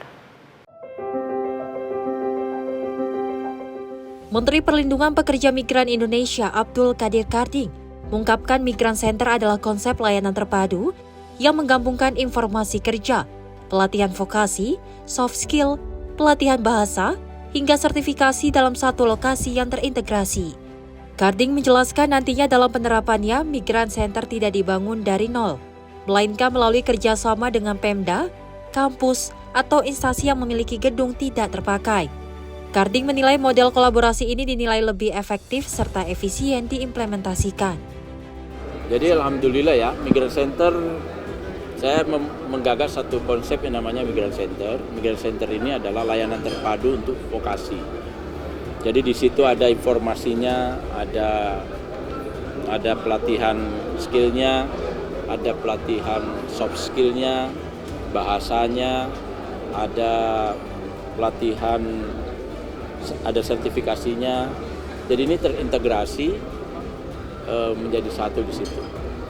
Sudah dibangun satu, apa akan ada? Kita nggak bangun, kami hanya kerjasama karena banyak gedung yang tidak dipakai oleh Pemda, ada gedung yang tidak dipakai oleh kampus, sekolah, itu yang kita kerjasama. Konsepnya akan ada banyak atau satu?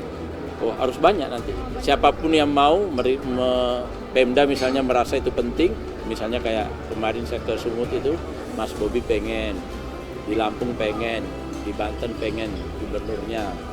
Kalau di kampus-kampus rata-rata kampus juga pengen. Jadi model kami memperkuat kolaborasi. Targetnya berarti ada di beberapa daerah? Sebanyak-banyaknya lebih bagus. Karena ini membantu pengamanan juga. Jadi kita bisa kontrol pemberangkatan dan pelatihan itu dengan baik.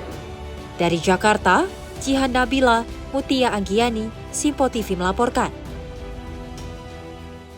Pemirsa, seorang siswi SMA Negeri 1 Dramaga Bogor diterima oleh 10 perguruan tinggi negeri di luar negeri. Dan kini siswi bernama Jasmine Kimberly tengah mengurus persyaratan untuk melanjutkan kuliah di tempat yang disukainya.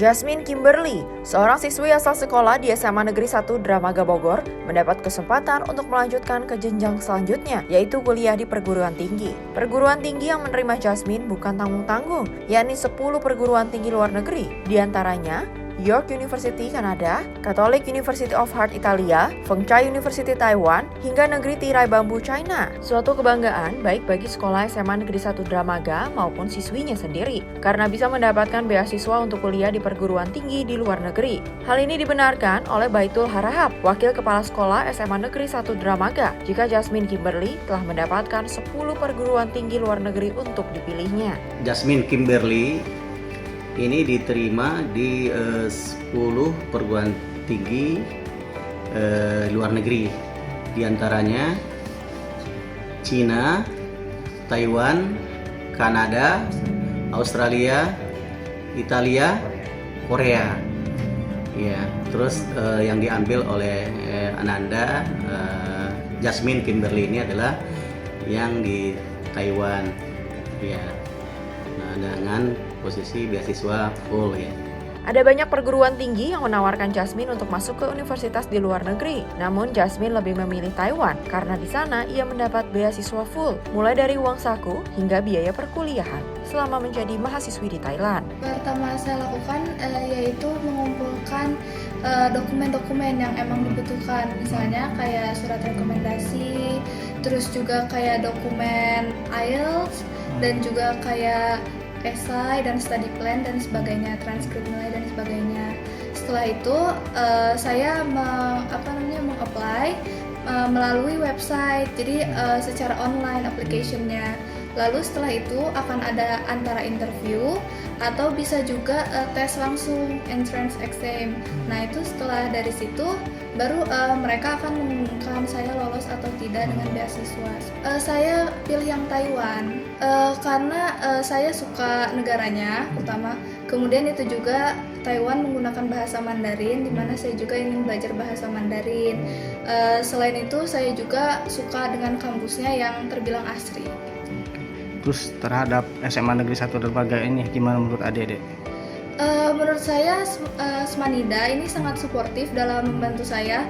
Terutama saya mengucapkan terima kasih banyak kepada Pak Rohman dan juga guru-guru yang lain yang sudah membantu saya selama proses dokumen. Jasmine berharap agar apa yang sudah ia peroleh ini bisa ditiru oleh pelajar Indonesia lainnya. Dari Bogor, tim kontributor Sinpo TV melaporkan. Nah, ini baru berita yang menyenangkan ya. Kalau kita melihat adik-adik kita yang punya prestasi sangat luar biasa, harus jadikan contoh dong. Dimana ini biasanya kita memperebutkan salah satu kampus, tapi satu orang direbutkan oleh 10 kampus, bahkan di luar negeri loh. Ini luar biasa sekali. Dan ini baru pertama kali ternyata ada di Indonesia dari seorang Jasmine Kimberly yang berasal dari Bogor, Jawa Barat. Luar biasa sekali. Saya sebagai seorang warga Jawa Barat turut bangga dan juga bahagia atas prestasi yang diraih oleh Jasmine Kimberly. Mudah-mudahan prestasi yang dicanangkan ataupun yang juga dihadapi dan juga diemban saat ini bisa menjadikan sebuah inspirasi untuk seluruh anak muda Indonesia agar bisa jauh lebih belajar lagi, bisa juga untuk mewujudkan mimpi-mimpinya. Tidak hanya bermimpi untuk kita kuliah di luar negeri, tapi juga bagaimana caranya ketika kita lulus bisa menghasilkan dan juga bisa menjadi berguna untuk bangsa dan juga negara. Betul, pastinya kita berharap bahwa generasi muda untuk mencontoh bagaimana Jasmine Kimberly ini sukses mendapatkan 10 perguruan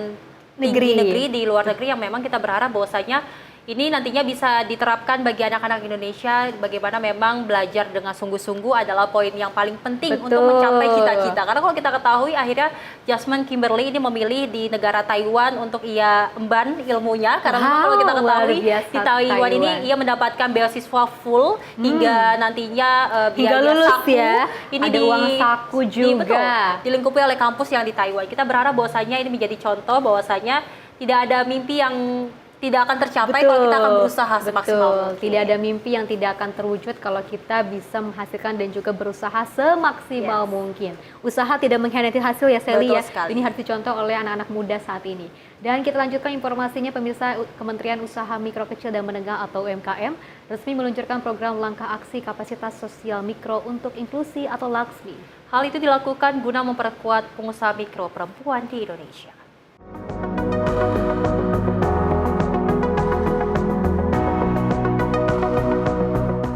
Pemerintah kembali menegaskan komitmennya dalam memperkuat peran perempuan dalam sektor usaha mikro lewat peluncuran program langkah aksi kapasitas mikro untuk inklusi atau LAKSMI. Program ini dibentuk sebagai penguatan kapasitas perempuan pelaku usaha mikro agar semakin berdaya saing, inklusif, dan berkelanjutan.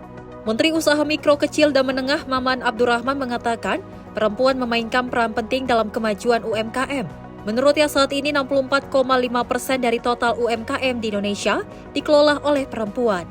Meski mendominasi, perempuan pelaku UMKM masih menghadapi beragam tantangan, mulai dari akses keuangan hingga keterbatasan mentor dan kapasitas manajerial. Berdasarkan data World Bank dan World Economic Forum, sekitar 740 juta perempuan di dunia belum memiliki rekening bank, serta 73% pelaku usaha perempuan mengalami kesulitan akses pada mentor bisnis. Maman mengatakan program LAKSMI hadir menjawab kesenjangan tersebut, utamanya dengan mendorong peningkatan kapasitas, pemberdayaan ekonomi, dan inklusi perempuan dalam ekosistem usaha mikro. Kementerian UMKM juga menyiapkan sejumlah dukungan lanjutan seperti penyaluran KUR ke sektor produksi, penghapusan piutang macet UMKM, hingga penguatan kewirausahaan dan sistem pendataan UMKM berbasis digital. Sektor UMKM yang disasar oleh perempuan meliputi sektor perdagangan 40%, pangan 16%, dan manufaktur 16%, serta Prakars. Ini berdasarkan data dari Prakarsa. Namun sayangnya UMKM perempuan masih menghadapi tantangan dalam mengembangkan usaha, khususnya terkait akses keuangan dan kemampuan manajemen usahanya. 740 juta perempuan di dunia masih belum memiliki rekening bank yang menjadi hambatan utama dalam pengelolaan keuangan dan akses pembiayaan usaha. Data ini adalah berdasarkan data World Bank tahun 2021 dan 2023, World Economic Forum tahun 2023. Salah satunya disebabkan oleh masih perlunya peningkatan kapasitas usaha dalam mengelola usahanya agar lebih memiliki nilai tambah dan memiliki daya saing di pasar. 73% perempuan memiliki keterbatasan akses mentor bisnis. Hal ini juga terlihat dari rasio persentase perusahaan dengan perempuan sebagai pemilik utama di negara berpenghasilan rendah cenderung lebih sedikit, sekitar 24% dibandingkan di negara yang berpenghasilan tinggi, yaitu 34%. Di kesempatan yang sama, Menteri Pemberdayaan Perempuan dan Perlindungan Anak Arifah Khoiri Fauzi mengapresiasi peluncuran program tersebut. Arifah menekankan pentingnya sinergi lintas sektor demi mendorong kemandirian perempuan Indonesia. Arifah memaparkan bahwa dari Januari hingga 12 Juni 2025, tercatat 11.850 kasus kekerasan terhadap perempuan dan anak. Mayoritas berupa kekerasan seksual dan banyak terjadi di ranah rumah tangga. Menurutnya, akar permasalahan ini seringkali adalah masalah ekonomi. Kementerian PPPA akan menindaklanjuti peluncuran Laksmi dengan kunjungan ke wilayah-wilayah miskin ekstrim, dimulai dari Maluku Utara sebagai pilot project, guna mengakselerasi dampak program itu di tingkat akar rumput. Arifah juga menyebut pihaknya telah menetapkan program Ruang Bersama Indonesia, lanjutan dari konsep desa, kelurahan ramah anak dan perempuan, sebagai upaya menyelesaikan persoalan kekerasan di tingkat desa. Dari Januari sampai 12 Juni 2025 sudah terlaporkan, yang dilaporkan 11.850 kejadian kekerasan yang dialami oleh perempuan dan anak. Ini bukan angka yang sedikit selama 6 bulan, ini yang terlapor. Yang tidak terlapor mungkin lebih banyak lagi. Dari 11.850 ini, korban terbanyaknya adalah perempuan. Dan kekerasan yang paling banyak terjadi adalah kekerasan seksual. Lokasi kejadiannya masih di ranah rumah tangga yang paling banyak terjadi. Sumber utama dari kekerasan ini adalah ekonomi. Oleh karena itu, kekerasan terhadap perempuan dan anak ini tidak bisa diselesaikan oleh kementerian kami sendiri. Butuh kolaborasi, butuh sinergi dengan berbagai pihak, salah satunya dengan UMKM. Diketahui program ini akan dilakukan pilot project di 2 wilayah, yakni Jakarta dan Maluku Utara. Dari Jakarta akan diikuti sekitar 800 perempuan pengusaha UMKM, dan dari Maluku Utara akan diikuti sebanyak 400 perempuan pengusaha UMKM. Dari jumlah tersebut akan dilakukan pendampingan hingga menjadi usaha-usaha yang terbaik. Nantinya dari Jakarta akan keluar 50 pengusaha terbaik dan 24 dari Maluku Utara, yang nantinya akan diberikan fasilitas pembiayaan dan pemasaran produk. Dari Jakarta, Dio Malau, Simpo TV melaporkan.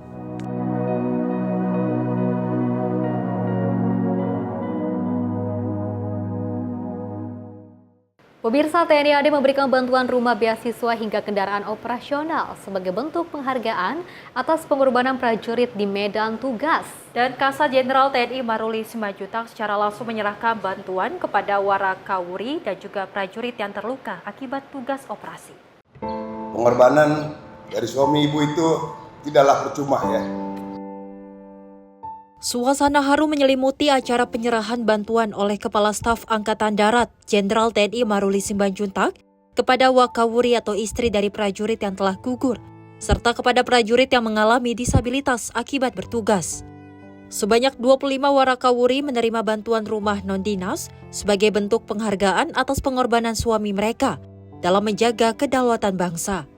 Dalam kesempatannya, Kepala Staf Angkatan Darat Jenderal TNI Maruli Simanjuntak menyampaikan bahwa pengorbanan prajurit tidak akan pernah dilupakan. Kasat Maruli mengungkapkan TNI AD berkomitmen untuk terus hadir memberikan perlindungan, bantuan, dan dukungan nyata kepada keluarga prajurit yang gugur maupun yang terluka saat bertugas. Lebih lanjut, Kasat juga menegaskan bantuan rumah non-dinas hingga beasiswa anak prajurit merupakan bentuk nyata tanggung jawab moral TNI AD terhadap para pejuang bangsa. Pengorbanan dari suami ibu itu tidaklah percuma ya. Itu adalah gugur untuk negara dan bangsa. Mohon maaf karena banyak yang berangkat. 2 tahun saya Pangkostrat, banyak yang berangkat yang di depan mata saya. Mudah-mudahan ibu-ibu bisa kuat, anak-anak bisa dididik baik. Tapi selalu ingat bahwa pengorbanan suami ibu tidaklah percuma. Dari Jakarta, Simpo TV melaporkan.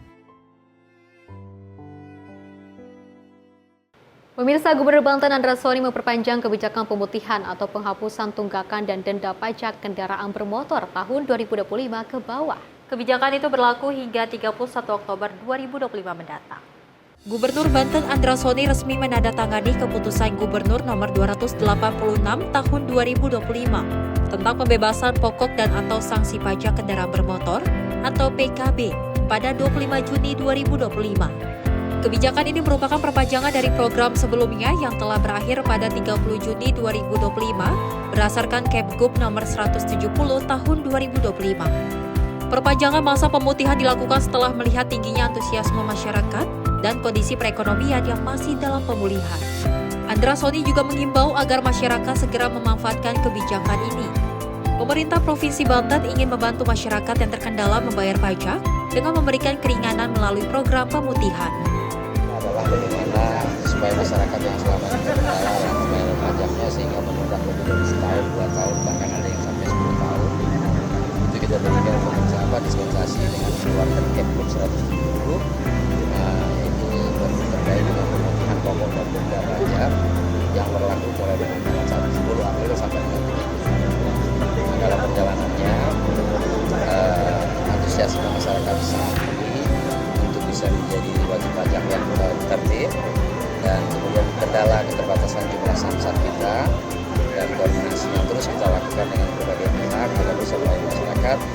Maka pada hari ini saya memutuskan untuk memperpanjang masa pemberlakuan pemutihan ini untuk wilayah Provinsi Banten dengan Kepgub nomor 286. Dari Serang, Banten, Firman Arif, Simpo TV melaporkan.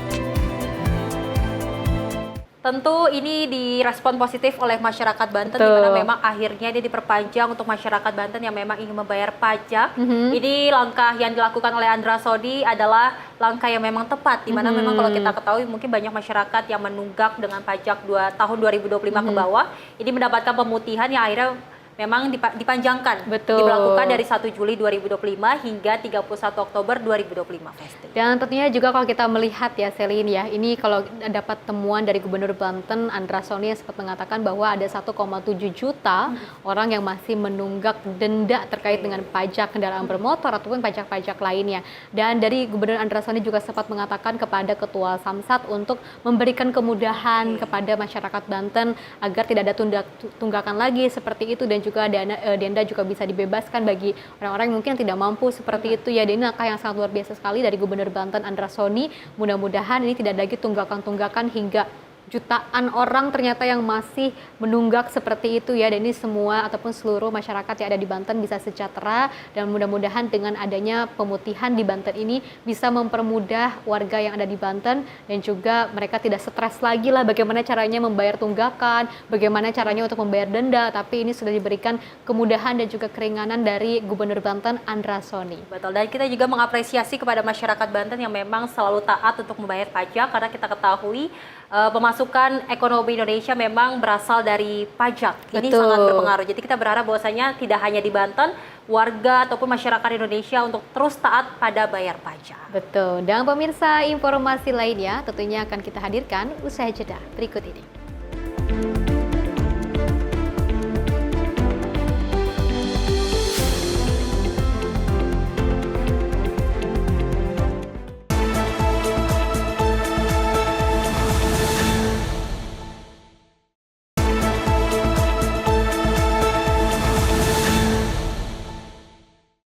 Terima kasih pemirsa, Anda masih menyaksikan Menyapa Indonesia Pagi. Informasi kita lanjutkan terkait peristiwa di mana CK pengamen waria yang sempat viral karena marah-marah kepada karyawan apotek kembali berulang. Kali ini pemirsa dirinya mengamen dengan melakukan intimidasi dan juga mengancam korbannya. Tidak hanya itu, pelaku bahkan mengambil bumbu penyedap rasa dari gerobak pedagang makanan hingga memancing keributan.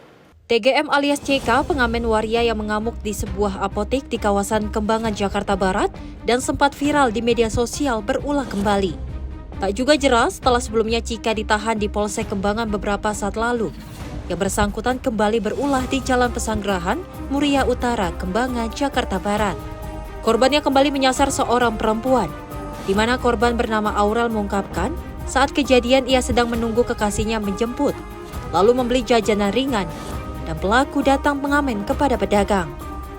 Niat baik korban memberikan uang kepada pelaku, namun pelaku berbalik arah dengan mengatakan bahwa uang yang diberikan sobek dan meminta uang yang lain.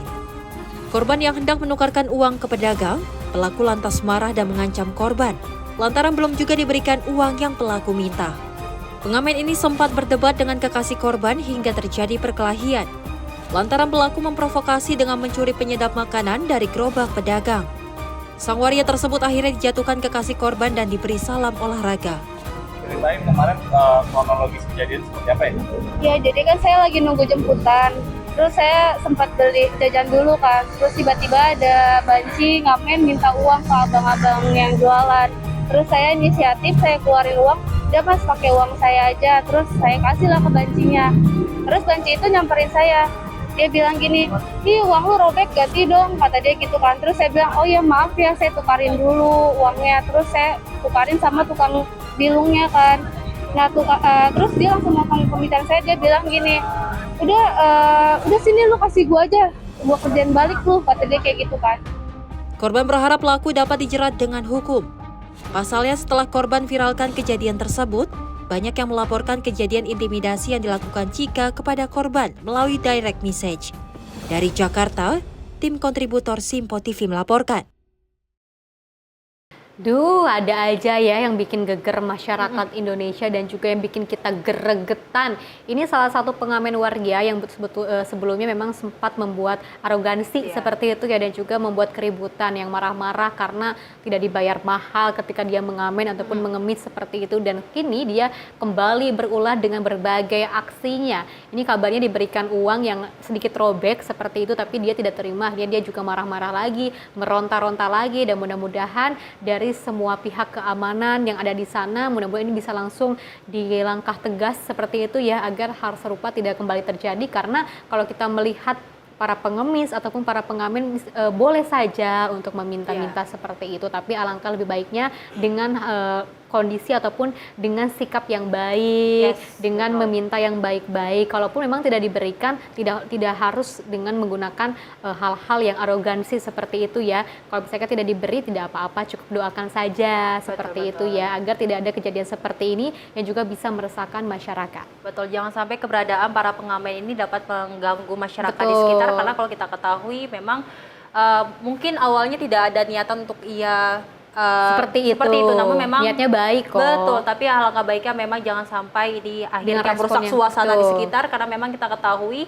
masyarakat tidak mau lingkungannya jadi ternodai dengan aksi-aksi yang mungkin kurang patut dilihat. Betul, ini kan peristiwa yang memang tidak hanya sekali saja tapi sudah berulang-ulang. Sebelumnya juga kan ini marah-marah di apotek seperti itu ya, dan ini juga marah-marah lagi karena uangnya sedikit sobek.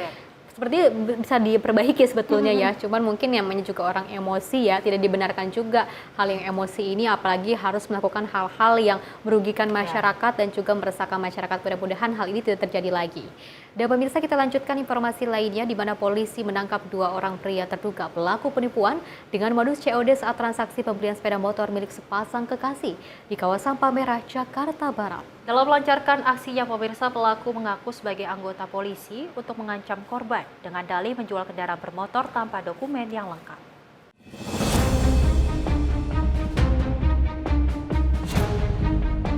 Inilah detik-detik di saat anggota Satreskrim Polres Metro Jakarta Barat melakukan penangkapan terhadap terduga pelaku penipuan jual beli sepeda motor milik sepasang kekasih. Mereka ditangkap petugas di rumah kontrakannya di 2 lokasi berbeda di kawasan Kapuk, Cengkareng, Jakarta Barat. Dari penangkapan tersebut, polisi berhasil mengamankan barang bukti sepeda motor milik korban yang sudah dicat hitam yang rencananya akan dijual oleh para pelaku.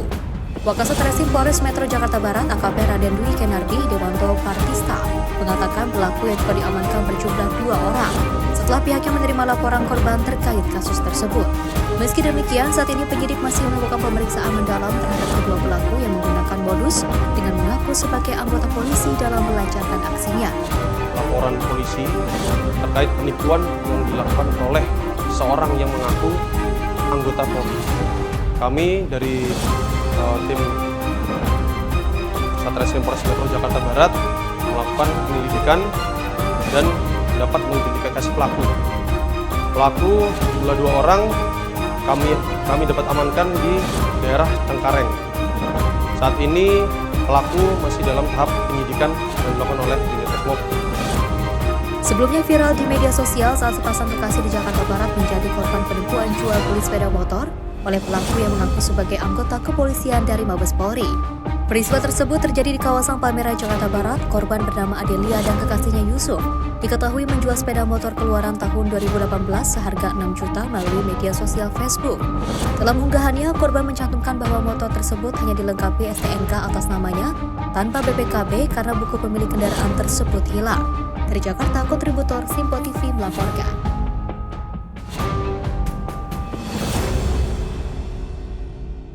Pemirsa, aksi penganiayaan terhadap orang tua di Kota Bekasi, Jawa Barat kembali terjadi di Jati Asih, Kota Bekasi, Jawa Barat. Seorang anak tikam ibu kandungnya sendiri menggunakan pisau dapur. Akibat kejadian tersebut, pemirsa, korban mengalami luka serius di bagian kepala, pundak, serta paha.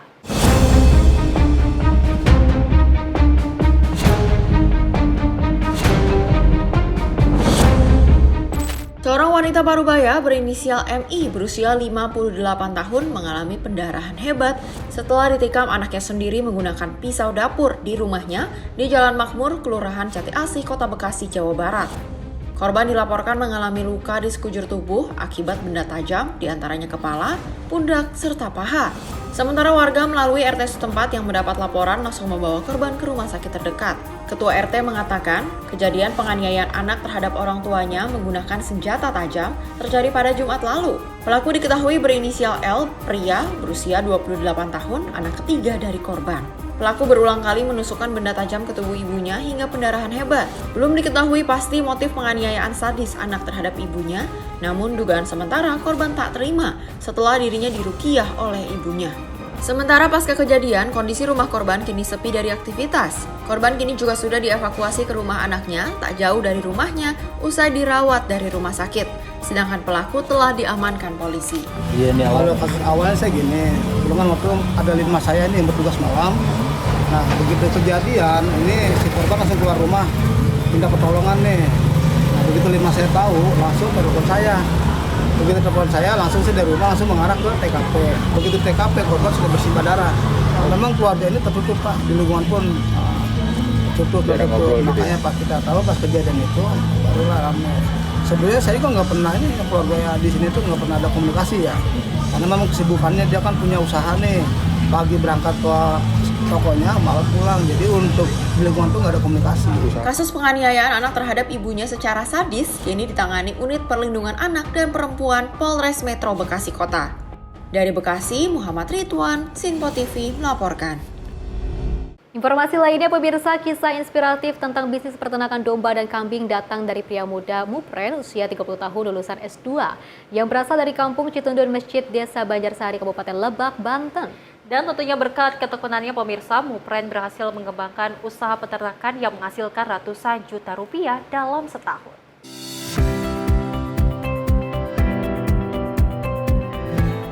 Seorang pria muda lulusan S2 bernama Mupren, warga kampung Citundun Masjid, Desa Banjarsari, Kecamatan Warugunung, Kabupaten Lebak, Banten, berhasil menjawab tantangan dunia kerja dengan mengembangkan usaha peternakan domba dan kambing miliknya. Usaha ternak ini telah dijalani sejak beberapa tahun terakhir dan telah berkembang dengan pesat. Mupren memiliki berbagai jenis domba dan kambing yang siap dijual. Bahkan kini, ia juga mulai memelihara sapi dan kerbau. Kisah suksesnya bermula dari hobi memelihara kambing sejak masih di bangku SMP. Saat itu ia sering diajak oleh sang kakek untuk mengembala kambing. Dari sanalah cintanya terhadap dunia peternakan muncul. Setelah lulus dari perguruan tinggi, Mupray memutuskan untuk menekuni dunia usaha dengan membangun peternakan domba dan kambing secara profesional. Usaha tersebut ternyata menghasilkan. Dalam setahun, omsetnya bisa mencapai ratusan juta rupiah.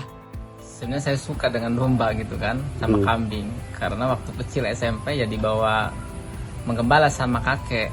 Menggembala sama kakek. Setelah lulus kuliah, 2015-2016 tuh, kuliah ya mamang punya domba gitu kan, ngurusin domba cuma nggak bisa ngejual. Akhirnya saya iseng pasarin gitu kan, ada yang ngejual tuh, ada yang beli, maksudnya ada yang beli gitu kan. Saya ke medsos gitu kan. Nah jalan 1 tahun saya nyoba bikin kandang di belakang rumah orang tua, langsung tuh sekitar 15-20 ekor tuh 1 tahun itu. Kayaknya ini prospeknya bagus gitu kan, menurut saya prospeknya bagus ya. Karena lihat kondisi di kampung ya banyak sawah gitu kan, banyak sawah, banyak rumput, terus banyak limbah yang bisa dimanfaatkan untuk pakan gitu kan. Dan setiap tahun pasti ada yang kurban gitu, makanya saya menekuni domba gitu kan, menekuni domba sama kambing. Untuk pemasaran, dirinya mengaku menggunakan berbagai jejaring sosial. Dirinya semakin terampil dalam menggunakan media sosial seperti WhatsApp, Facebook, dan Instagram untuk menjual hewan ternaknya. Usaha yang dirintisnya ini bukan hanya memberi penghasilan bagi dirinya sendiri, namun juga memberi manfaat ekonomi bagi warga sekitar yang terlibat dalam proses peternakan. Dari Lebak, Banten, Firman Arif, Simpo TV melaporkan. Pemirsa, mengoleksi tanaman hias berbanderol selangit mungkin sudah biasa. Namun apa jadinya bila kolektor tanaman hias bukan hanya mengoleksi tanaman langka, tapi juga beralih menjadi petani yang berhasil menciptakan sejumlah tanaman hias spesies yang baru. Salah satunya yang sedang booming di kalangan kolektor tanaman hias adalah tanaman hias sirga, singkatan dari Anthurium siri dan kuping gajah, atau yang memiliki nama latin Anthurium cristallino.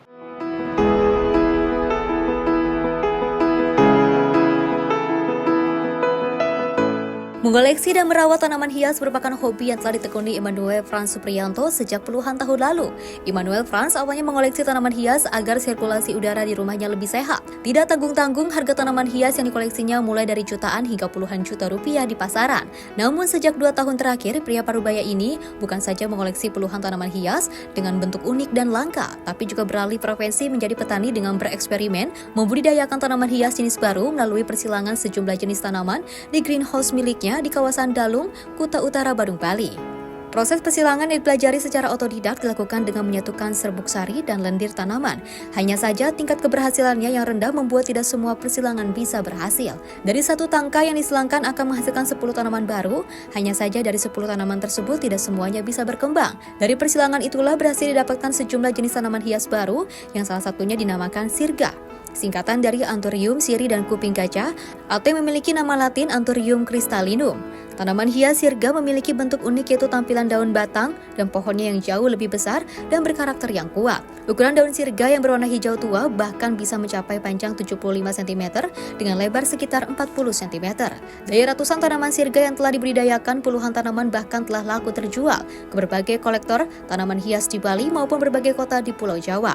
Untuk 1 tanaman sirga berukuran mini dijual dari kisaran harga Rp500.000 hingga Rp1.000.000. Sementara yang berukuran sedang hingga dewasa dibanderol dengan harga kisaran 5 juta hingga puluhan juta rupiah. Jenisnya ya, untuk jenisnya ya kira-kira ada 10-an lah, 10 jenis. Apa aja itu diantaranya? Yang silangkan kuping gajah dengan Anthurium siri, kemudian persilangan Anthurium siri dengan kuping gajah ini namanya sirga, sirga disilangkan lagi dengan hokeri. Kemudian silangan antara dorayaki dengan hokeri, silangan antara Garuda dengan gelombang cinta variegata, jadi macam-macam. Boomingnya tanaman hias jenis sirga lantaran perawatannya yang mudah serta daunnya yang cepat besar. Saat ini Immanuel Franz Supriyanto masih terus bereksperimen dengan mencoba menyilangkan tanaman sirga dengan Anthurium hokeri, sehingga kembali menghasilkan tanaman hias jenis baru. Selain itu juga dicoba persilangan jenis tanaman lainnya seperti Anthurium polydactylum disilangkan dengan Anthurium hockeri serta menyilangkan Philodendron dengan tanaman lain. Meski telah berhasil menciptakan tanaman hias spesies baru seperti sirga, Immanuel Frans Supriyanto mengaku belum berniat mengajukan hak paten dari temuannya. Karakter daunnya sangat bagus, sebentuk opal yang mengikuti silangan Anthurium sirih sama kuping gajah magnificum. Ini apa sih keistimewaannya nih Pak? Keistimewaannya ini karena tanaman langka sekali. Ini hasil dari silangan. Artinya masih jarang ditemui gitu Pak ya? Masih jarang. Sudah banyak Bapak ini Pak mengoleksi seperti ini Pak? Ini untuk silangan baru satu ini aja. Artinya nih di tempat lain belum bisa ditemui Pak ya? Belum ditemui di tempat lain. Keberadaan tanaman hias selain mempercantik halaman juga bisa memberikan ketenangan, kesejukan, dan kesegaran seisi rumah. Selain itu, keberadaan tanaman hias juga dapat mendamaikan hati dan pikiran serta menurunkan mood swing para kolektornya. Dari Bali, Bagus Raditya, Simpo TV melaporkan.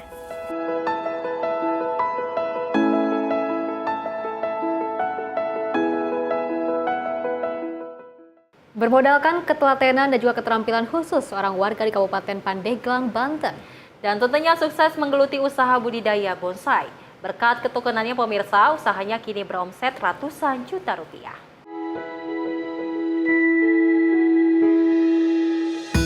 Inilah deretan bonsai cantik hasil karya Zamzami, warga kampung Cadasari, Desa Cadasari, Kecamatan Cadasari, Kabupaten Pandeglang, Banten. Dengan modal ketelatenan dan juga keterampilan, bonsai hasil budidayanya sangat diminati oleh pembeli. Keunikan bentuk dan ciri khas yang dimiliki membuat bonsai ini dihargai hingga puluhan juta rupiah. Zamzami mengakui mulai menggeluti dunia bonsai sejak tahun 2007. Dengan kemauan belajar yang tinggi, kini ia mampu membudidaya bonsai sendiri secara profesional. Saat ini Zamzami telah memiliki ratusan hingga ribuan bonsai dengan berbagai jenis, seperti bonsai anting putri, sianci, pusu batu, dan lohangsong. Untuk harga beragam mulai dari ratusan ribu hingga ratusan juta rupiah bergantung jenis, tingkat kesulitan, dan juga usia tanaman. Ketika saya kesulitan segi ekonomi itu saya belajar dari orang bagaimana bertani. Sehingga saya diajarkan sama petani bonsai yang tadinya biasanya satu pohon kami cangkok, kemudian mendapatkan hasil yang lebih banyak dari satu pohon. Kalau harga yang ada di pembudidaya saya ini ada varian dari 100.000 bahkan sampai ratusan juta rupiah ada. Untuk penjualan, sementara ini kami menggunakan teman antar teman, kemudian media sosial, kemudian Instagram kami, kemudian kelompok-kelompok tani bonsai kami, itu sudah ada. Tak hanya melalui teman ke teman, Zamzami juga aktif menjual bonsai miliknya melalui media sosial. Pembelinya bukan hanya dari dalam negeri, namun juga dari luar negeri seperti Thailand, Jepang, hingga Italia. Dari Pandeglang, Banten, Firman Arif, Simpo TV melaporkan.